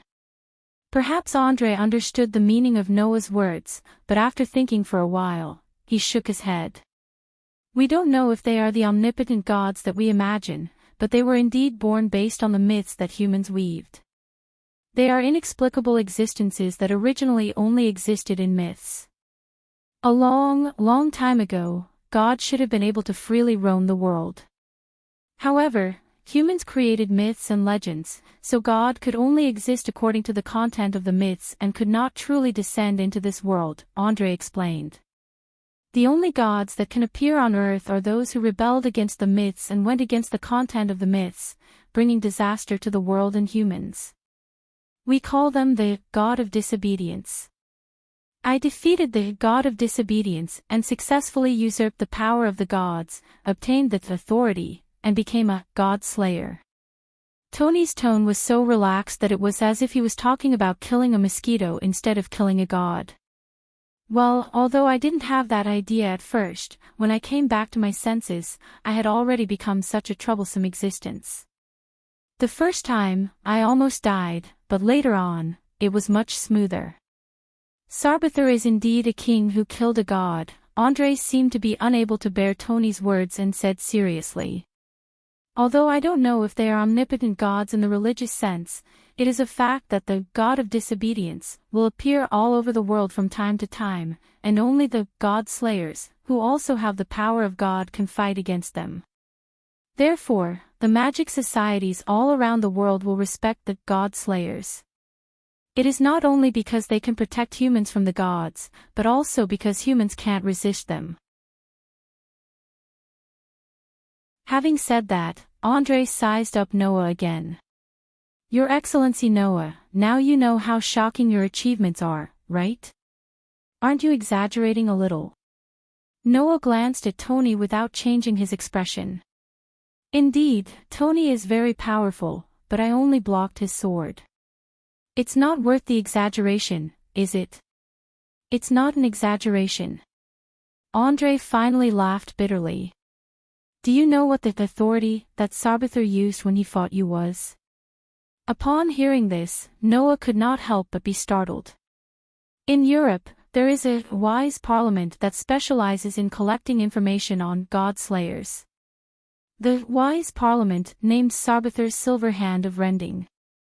Andre hesitated for a moment and finally chose to reveal this piece of information that many people knew. That is the authority that Sarbathur seized from the Celtic god king, Nuada. It is the power that allows Sarbathur to gain the ability to cut through everything. Not only does it increase the attack range of Sarbathur's slash, but it can also cut through everything. Not to mention fragile things like the human body, it can even cut through magic, the ground, and even the sea. Therefore, even most gods can't block Sarbathur's slash head-on. That was why Sarbathur called it the sword that no one in this world can block. That was why Sarbathur could use the authority of the demon's sword to gain the power to fight against the gods. After understanding this, Noah was speechless, and at the same time, he smiled bitterly in his heart. Block Sarbathar's demon sword. But Noah did not block Sarbathar's slash at all. Tony's sword had cut Noah's crush, Knight's sword, and magician, which had been strengthened by hardening runes, into two halves. How could Noah block such a tyrannical sword? The reason Noah was able to remain unscathed under Sarbathar's slash was because he released Bio at the critical moment and let Bio take Sarbathar's demon sword in his place. After that, Bio was cut in half by Sarbathar's demon sword and returned to Noah's body. Of course, Bio did not have a fixed form, so physical attacks could not do any damage to Bio. He was also the nemesis of Sarbathar's demon sword. It was because Bio took Sarbathar's slash that Noah was able to remain unscathed. Therefore, it was not Noah who blocked Sarbathar's demon sword, but Bio's body that took the damage from Sarbathar's demon sword, preventing it from touching Noah's body. However, Noah now understood why Sarbathar's slash was so terrifying. Sarbathar's silver hand should be referring to Sarbathar's silver arm. Sarbathar's silver arm could not only increase the range of his attack, but it could also cut through everything. Even magic, the ground, and the sea could be cut in half. It was because of this that Sarbathar could not see Sarbathar's slash from such a long distance away. Sarbathar's knight's sword and magician were also cut in half by Sarbathar's crush and magician. If Bio was not there, Noah would be in danger. Alright, I understand how powerful the God-slayer is now. Noah looked at Sarbathar and said doubtfully. But even if I can block your demon sword, it doesn't mean that I can win, right? That's why I brought you here. Sarbathar's expression became more or less unpleasant. I even used my authority, but you suddenly fell. Undoubtedly, you did not receive any damage and the battle ended. It's really annoying. Speaking of which, why did you suddenly fall? Andre was also puzzled. Your Excellency has already blocked Sarbathar's slash. You can definitely continue the battle with Sarbathar, right? That's right, that's right. That's why that battle does not count. Sarbathar shouted like a child. Unless you fight with me again, I won't admit the outcome of that battle. You're a god-slayer, yet you still want to keep pestering a normal person like me. Noah was stunned. If you like to battle so much, you should go find those gods of disobedience. Only they can satisfy you, can't they? Those are just enemies, not opponents.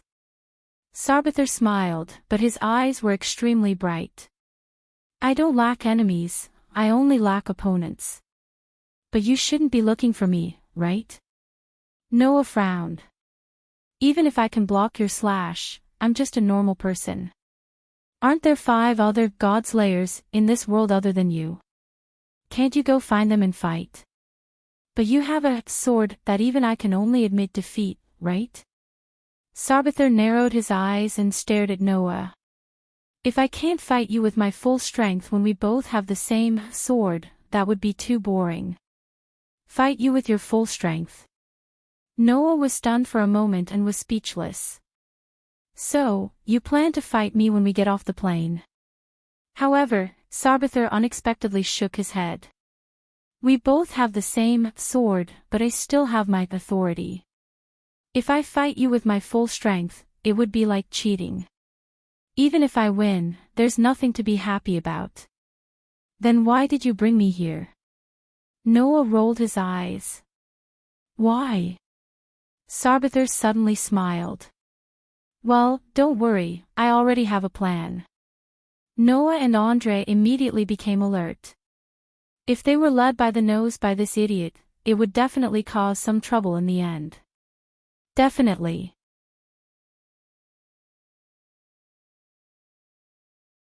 Chapter 459. After that, Noah found out from Andre that he hadn't been in a coma for long. He had only woken up about 2 hours later. Originally, if the blaze was destroyed, the user would have to sleep for at least a full day before waking up. Moreover, they would also fall into a state of fatigue, and so on. It would take at least 3 days or even a week before they could fully recover. However, Noah was different from the other blaze users. Noah's blaze was not a materialization of the soul, but a materialization of the weapon. It was an external weapon that transformed into a part of the user's soul. Therefore, even if Noah's blaze was destroyed, Noah would only receive a part of the mental impact. He would not be like the other blaze users, who would fall into a severe coma once the blaze was destroyed. Therefore, Noah only used a short 2 hours to recover. Other than that, there were no other side effects. If it wasn't for the fact that Tony's magic sword had destroyed 2 of his blaze fangs, Noah wouldn't have fainted. However, this battle with Tony gave Noah a reminder. Noah's blaze was indeed a very useful and powerful weapon. However, at the same time, by exposing a part of his soul to the enemy's attack range, Noah had exposed his weakness. In the past, Noah had always thought that with the blaze's hardness and the hardening runes, the blaze would not be so easily destroyed. But now, it seemed that there was always someone better than him. In this world, there were also people like Tony who possessed such terrifying strength. Therefore, he had to be more careful when using the blaze. Otherwise, once the blaze was destroyed, even if Noah did not lose, he would still be injured. It would be very disadvantageous for him in battle. The battle with Tony proved this point. If not for the blaze being destroyed and causing Noah to fall into a coma, then Noah would have been able to continue the battle. In the end, whether or not he would have lost to Tony was another matter. However, Noah had to admit that Tony, the God Slayer, was indeed very strong. In terms of overall strength, he should be above Noah. In addition, Andre had intentionally or unintentionally revealed that Tony did not only have the silver hand, but also had other powers. Presumably, Tony's strength had reached a level that Noah could not imagine for the time being. Just thinking about how he had met such a terrifying person when he had just arrived in this world gave Noah a headache. Fortunately, there were less than 6 people like Tony in the world. Otherwise, Noah would really have to consider whether he should be a little more restrained in this world and search for the world fragment, while trembling in fear. Just like this, with Andre explaining the structure and background of this world and Tony's yawns, Noah's group finally arrived at their destination after dawn. Rome Fiumicino Airport, the international airport of the Italian capital. Under Andre's lead, Noah and Tony both yawned as they walked out of the airport. Noah looked tired and yawned repeatedly because he had spent the whole night trying to get more information about this world from Andre. He hadn't slept all night, so he looked tired and yawned continuously. Tony, on the other hand, just wanted to sleep in. However, when Andre saw this scene, he felt that Noah and Tony were unexpectedly harmonious. Rome? After yawning, Noah glanced at Tony. It's time for you to tell me why you brought me here, right? Well, don't be so anxious. Perhaps it was because Noah mentioned something important. Tony's spirit was lifted, and he asked Andre with a rare serious expression. The people should have gathered, right? Since you're the one who gave the order, they naturally won't disobey. But no matter what, there's only one night. There's no way they can make it here in time, right? Andre pushed up his glasses and looked at Tony with a bitter expression. If you allow, let me ask, why did you ask all the magic associations in Italy to gather here in the capital? All the magic associations in Italy to gather in Rome? Hearing this sentence, Noah was stunned.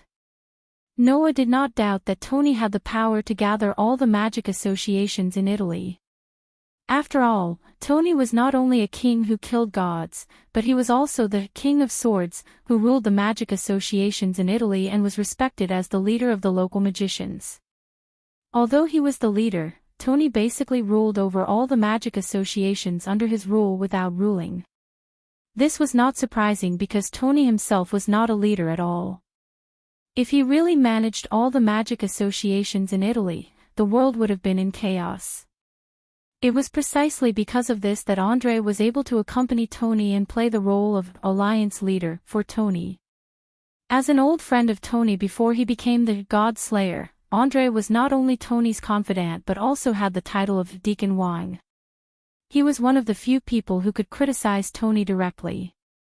It could be said that without André, Tony could only be regarded as a warrior and did not have the function of being the leader of the magic circle in Italy. According to André, he was usually responsible for the statistics of all the problems related to gods in Italy and was responsible for the work of letting Tony solve these problems.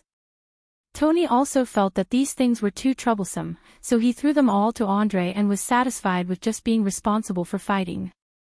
But now, Tony had taken the initiative to exercise his authority as the leader of the alliance. Suspicious. It was too suspicious. Not to mention André, even Noah was vigilant and looked at the smiling humanoid troublemaker in front of him. Since you have something to do, then I won't bother you. Let's part ways here, bye-bye. Leaving this sentence, Noah was just about to run away when Tony tightly grabbed his shoulder. Don't be so cold.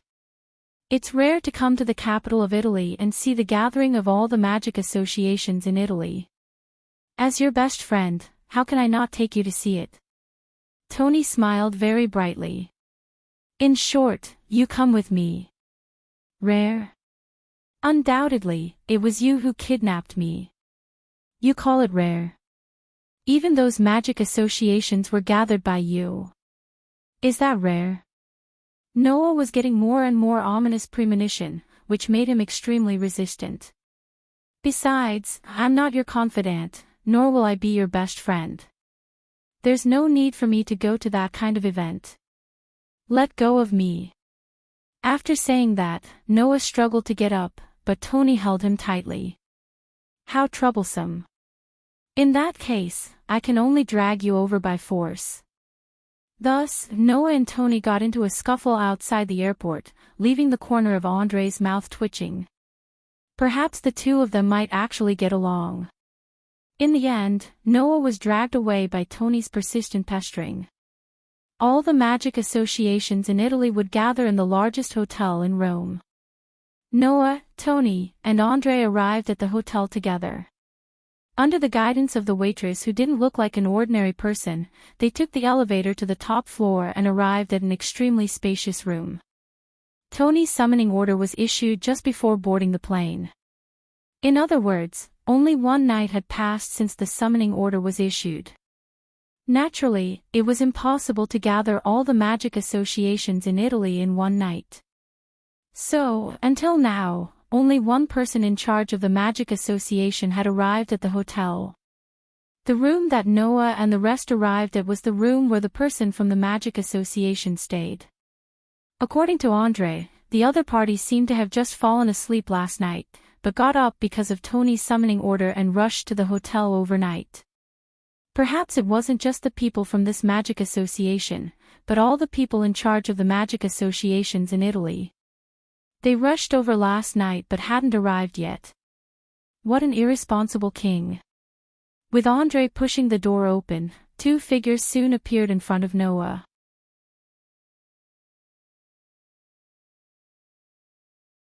Chapter 460. In that extremely luxurious suite, at this moment, a man and a woman were sitting on the sofa respectively, seemingly chatting. The man was about 40 years old. He wasn't burly, but he was abnormally tall and straight. He had a well-sculpted face and an intellectual temperament. He looked like an Iron General who had been on the battlefield for a long time and had undergone extremely strict training. He gave off a mellow, elegant, and dignified feeling of vicissitudes. A young lady sat opposite the dignified middle-aged man. She looked about 15 or 16 years old and was slightly over 160 centimeters tall. She had waist-length golden hair and an exquisite face that made one wonder if it was specially crafted by a famous craftsman. That wasn't the most important thing. The most important thing was that this petite young lady exuded a noble and confident temperament. Her delicate face was also filled with the dignity and confidence of a queen. The instant Noah saw this young lady, he felt as though he saw Lilith. Both of them shared an unusual similarity in terms of appearance and temperament.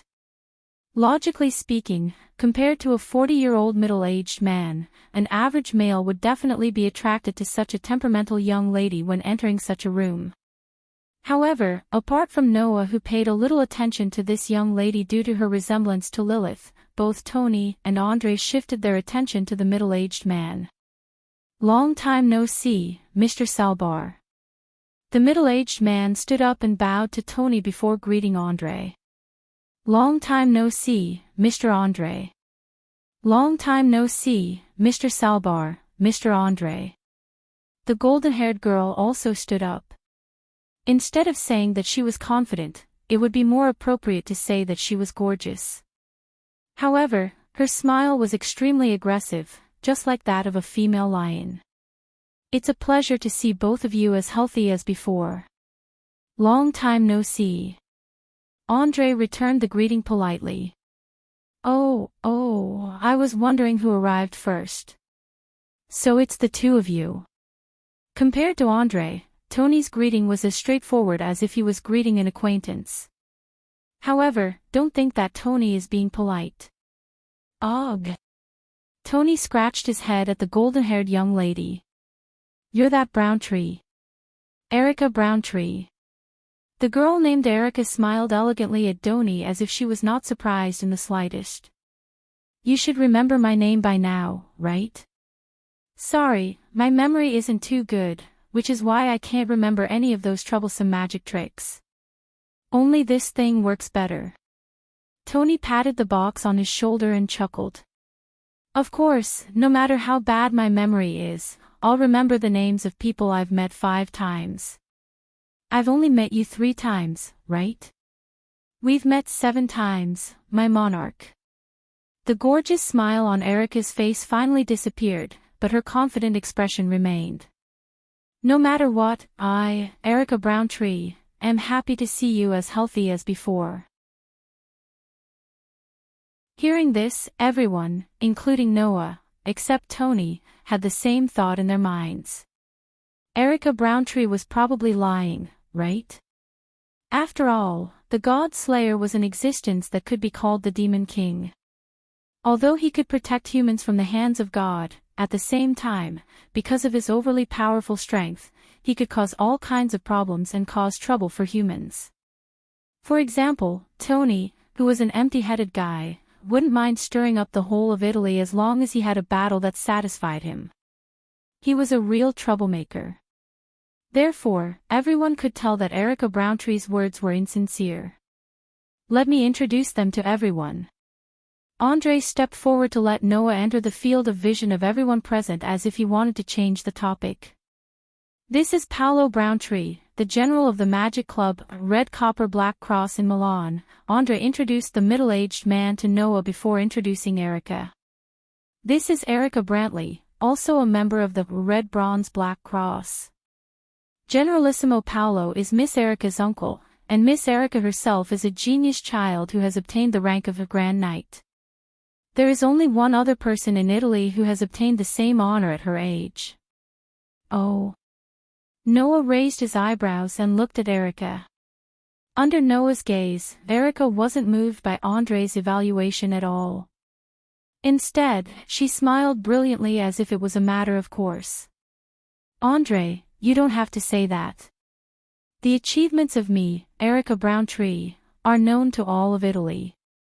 No, the whole world. There's no need to say anything." Hearing that, Noah couldn't help but laugh. Erica immediately frowned and looked at Noah with a slightly unhappy look. "Sir, are you making fun of me?" "You misunderstood." Noah shrugged. "It's just that your appearance, temperament, and tone are all very similar to a friend of mine, so I couldn't help but laugh." "I'm sorry." "That's right." Although they couldn't be said to be carved from the same mold, Lilith and Erica were both confident and gorgeous.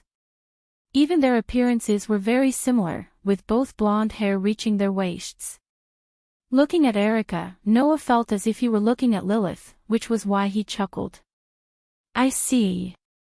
Erica, on the other hand, combed her long hair with relief. To be able to be mentioned in the same breath as me, Erica Browntree, your friend must also be a gorgeous lady, right? Well, rather than a lady, it's better to call her a young lady, right? Recalling Lilith's willfulness and confidence, the corners of Noah's mouth slowly curled up. In this regard, Miss Erica is exactly the same as my friend. Is that so? Erica narrowed her eyes, and the gorgeous smile on her face began to transition to a somewhat dangerous level.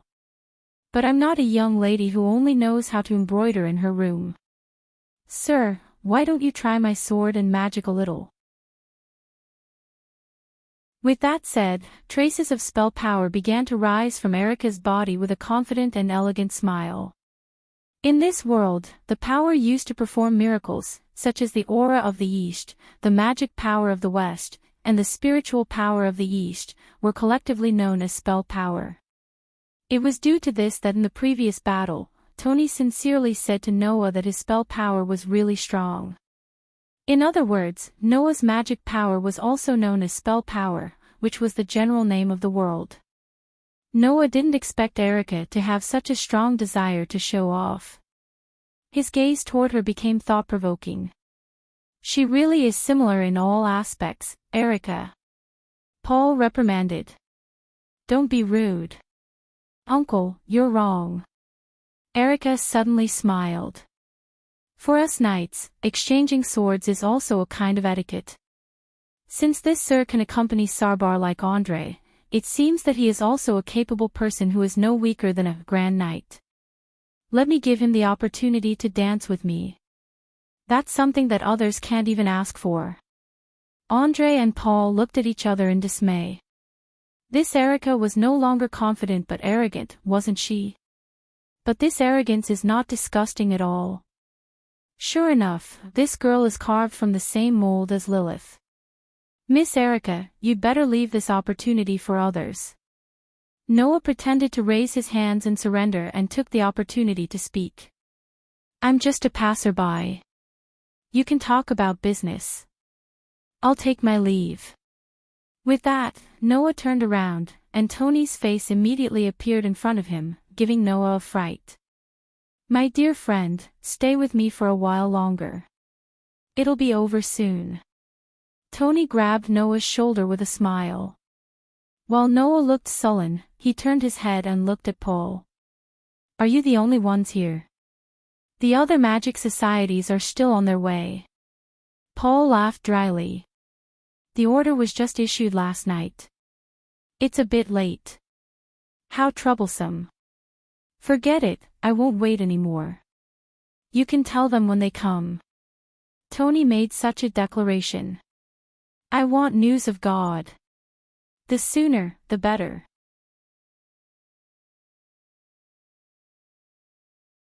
Chapter 461.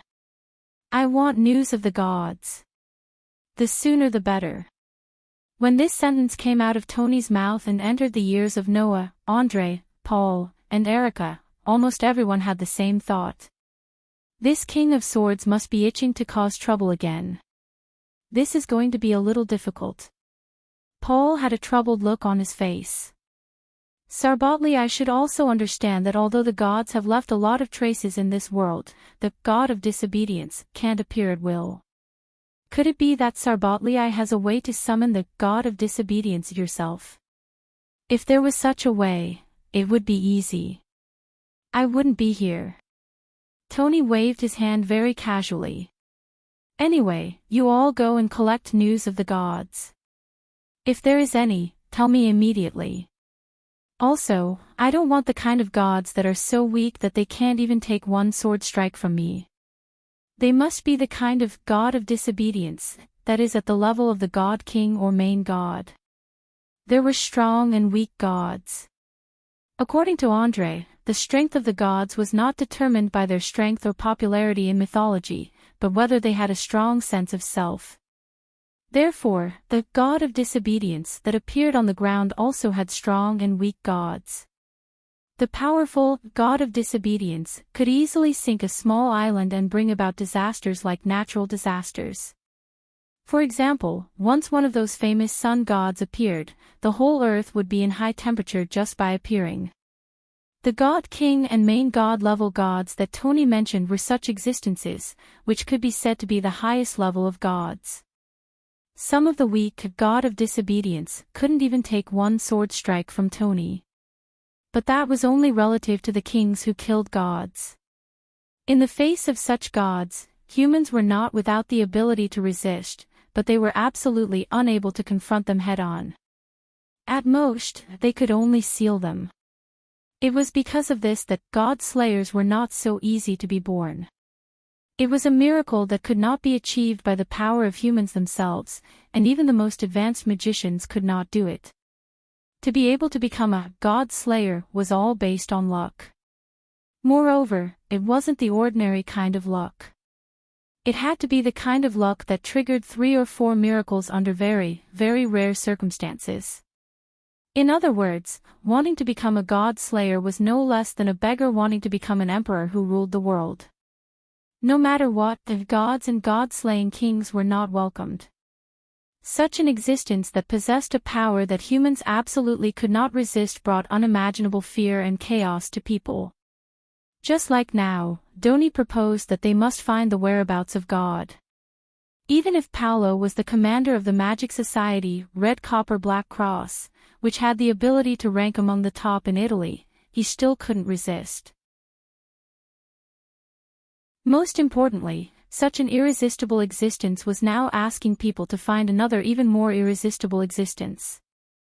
It was imaginable how difficult and helpless Paul was. I don't think you should be anxious about this kind of thing. Even Erica showed some distress and said, since ancient times, the most abundant thing is the appearance of the god of disobedience. I remember that you have become a god slayer for less than 5 years, but you still killed 4 god of disobedience in these 5 years. So, please wait patiently.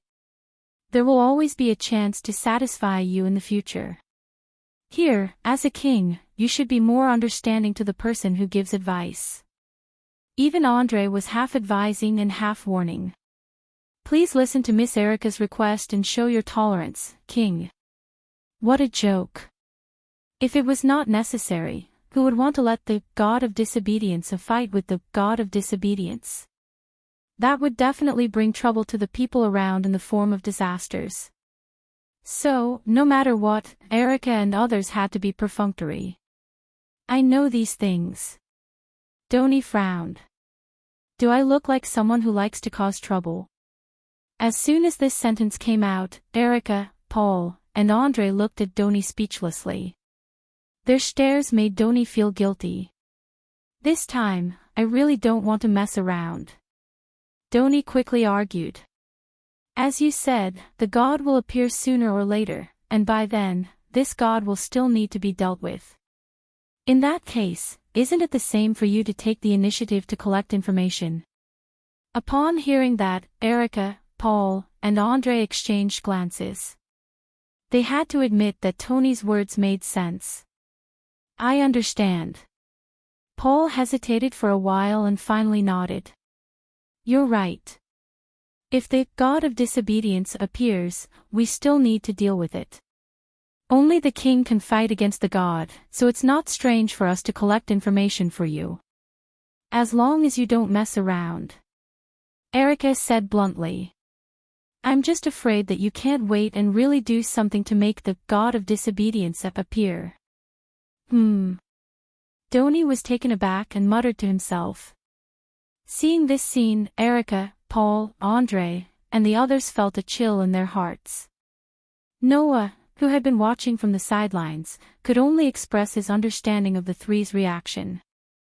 After all, this Doni seemed like he was really considering whether to take the initiative to lure out the god of disobedience, wasn't it? Andre, Tony's trusted aide, who acted as a supervisor to prevent Doni from messing around, was about to say something when Doni spoke first. All in all, it's right for you to collect information on the god. When those who are late arrive, let them collect as well. Until then, I'll be waiting here." Hearing this, everyone was surprised. Wait? The King of Swords who could stir up chaos in Italy for the sake of battle was actually willing to wait. "You didn't come here for this purpose, did you? Is it necessary to do this?" Noah couldn't help but ask. Mr. Paul also said that only the God Slayer can deal with the God. When the God of disobedience appears, they will definitely report it to you.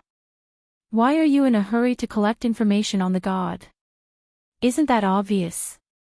Doni replied without hesitation. Of course it's for you. As soon as these words came out, everyone was startled. For me? Noah looked at Doni in astonishment. Why? Do you still need to ask? Doni said with a smile. This God is not for me, but for you. Everyone suddenly fell silent. Ahem. Andre coughed, pushed his glasses, and pretended to be calm as he asked. If I understand correctly, Salbalay, you want His Excellency Noah to slay the god. Paul and Erica also cast their gazes on Doni with absurd emotions in their eyes. Sigh. Noah sighed and said to Doni tiredly. Just tell me what you're thinking. My friend, didn't I say before that I only wanted to fight with you with all my might? Doni said matter-of-factly. But my authority is a bit of a cheat. It's not fair to you at all. So? Noah had a guess in his heart that made him speechless. You brought me here because you want me to kill a god and become a god slayer like you. This way, the conditions between us will be equal, and you will be able to do your best, right? Oh. Oh.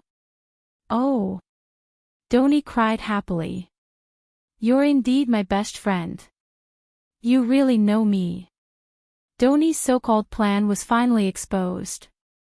He actually wanted to train a god slayer with his own hands. How preposterous. Noah, who had fallen silent, suddenly turned around and punched Doni's abdomen heavily. Bang! Doni, who did not expect Noah to suddenly attack, was hit squarely by the punch. His eyes bulged, and he squatted down while clutching his abdomen. This time, not to mention Paul and Andre, even Erica opened her mouth in shock and looked at Noah in disbelief. He had actually punched a god-slaying monarch. Sorry, I couldn't help it, Noah said expressionlessly, turned around, and walked out of the room without hesitation. Wait.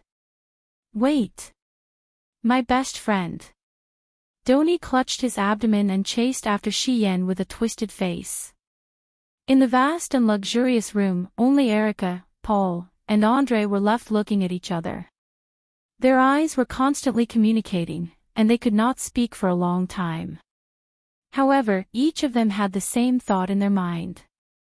This time, there would be a lot of trouble because of that idiot.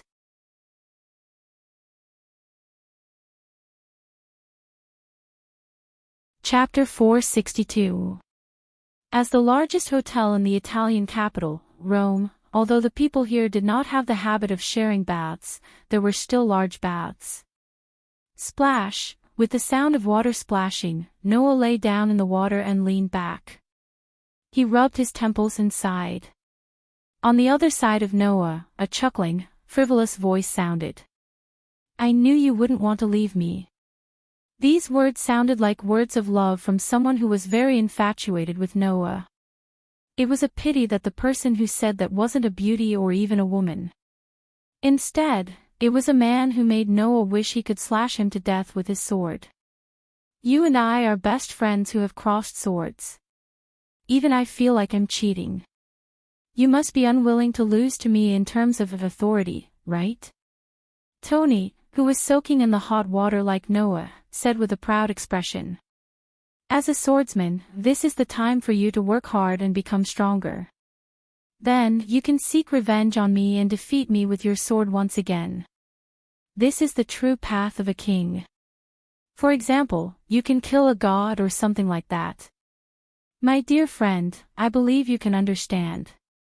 Noah squinted his dead fish eyes at Tony, who was constantly trying to persuade him to kill a god. For the first time, he had the thought of kneeling down and surrendering to someone. At first, Noah wanted to sneak out of the hotel and leave.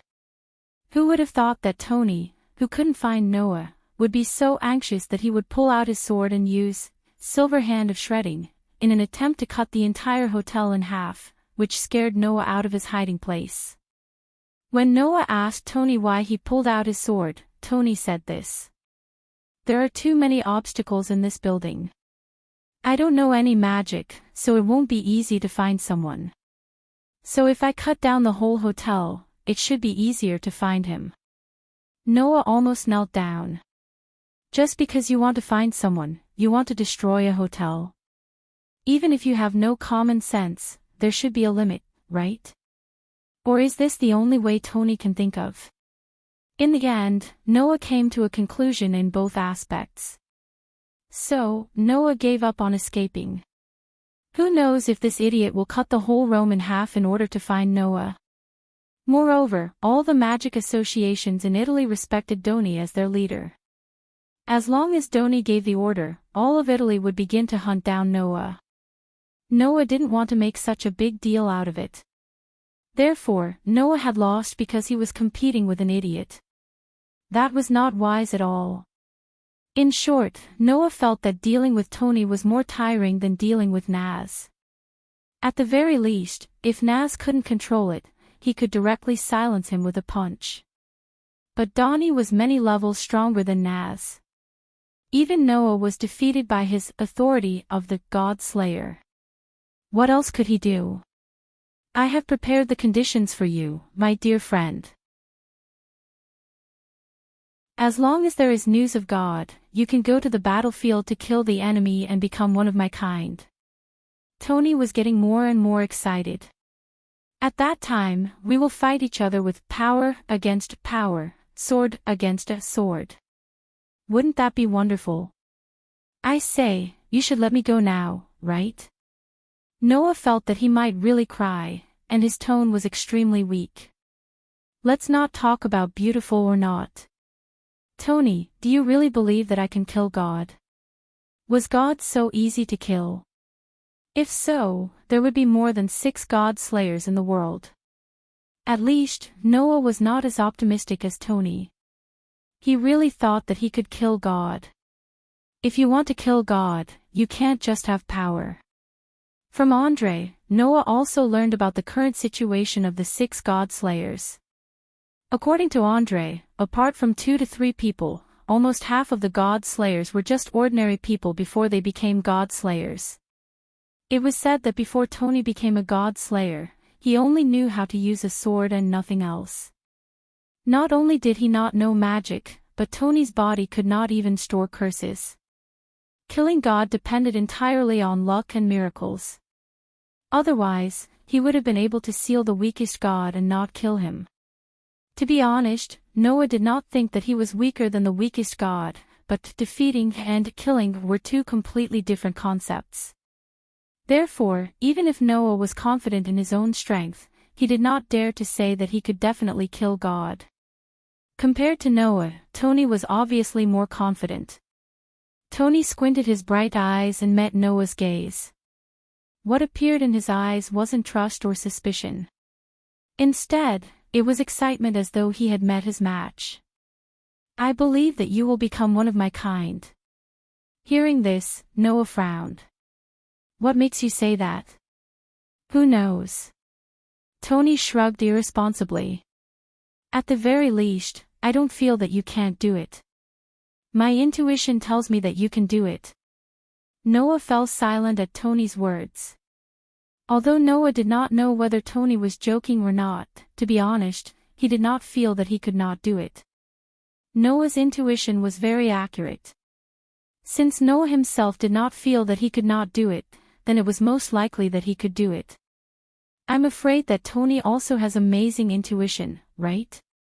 Noah did not know whether it was Tony's own talent or a talent he gained after becoming a God Slayer. However, since Tony had said so, only he knew whether it was ridiculous or not. In fact, Noah was not uninterested in meeting the so-called gods of this world. After coming to this world, Noah not only needed to find a world fragment, he also needed to find a way to strengthen himself. The person who slays a god can seize the divine power of the god he slays and become a god slayer. Without a doubt, if Noah could succeed in slaying a god, then he would obtain the power called authority and become a god slayer. Noah's strength would definitely increase by several folds. As long as Hades was as strong as Tony, he wouldn't have to be afraid of him anymore. Tony did not know if he saw Noah's wavering heart, but he laughed in a relaxed manner. "I know, Noah. If you hadn't fainted that day, you would have been able to bring out an even more shocking power." Tony stretched out his hand and grasped his sword in his hand, truly demonstrating the state of a man and sword are inseparable. "Even so, I don't feel like I'll lose to you. If that's the case, then I won't lose. After all, other than the authority of the demonic sword, I still have 3 other authorities that I haven't used yet," Tony said in an intoxicated tone as he gently stroked the blade of his sword. "If that's the case, then you won't be able to satisfy me. You have to become stronger, or even become one of my kind." As soon as he finished speaking, Tony pointed his sword at Noah, causing Noah to feel a chill in his heart. Anyone who can become a god slayer is destined to become an excellent warrior, and I believe that you are an excellent warrior. Tony's lips curled into a sinister arc. "So, my friend, do you really not have the slightest thought of seeking revenge from me?" Noah sighed under Tony's piercing gaze. "No. How could that be possible?" Although the battle with Tony wasn't a battle to the death, Noah had to use all of his skills to barely block Tony's sword. Ever since he learned magic, Noah had never lost so miserably. Under such circumstances, even Noah wouldn't believe that he didn't want to take revenge. If possible, Noah really wanted to fight with Tony again. Fight with all his strength. Then, defeat Tony. But as Tony said, with Noah's current strength, it was impossible for him to win. Apart from the authority of the demonic sword, Tony still had 3 other authorities that he hadn't used yet. The gap between Noah and Tony was too big.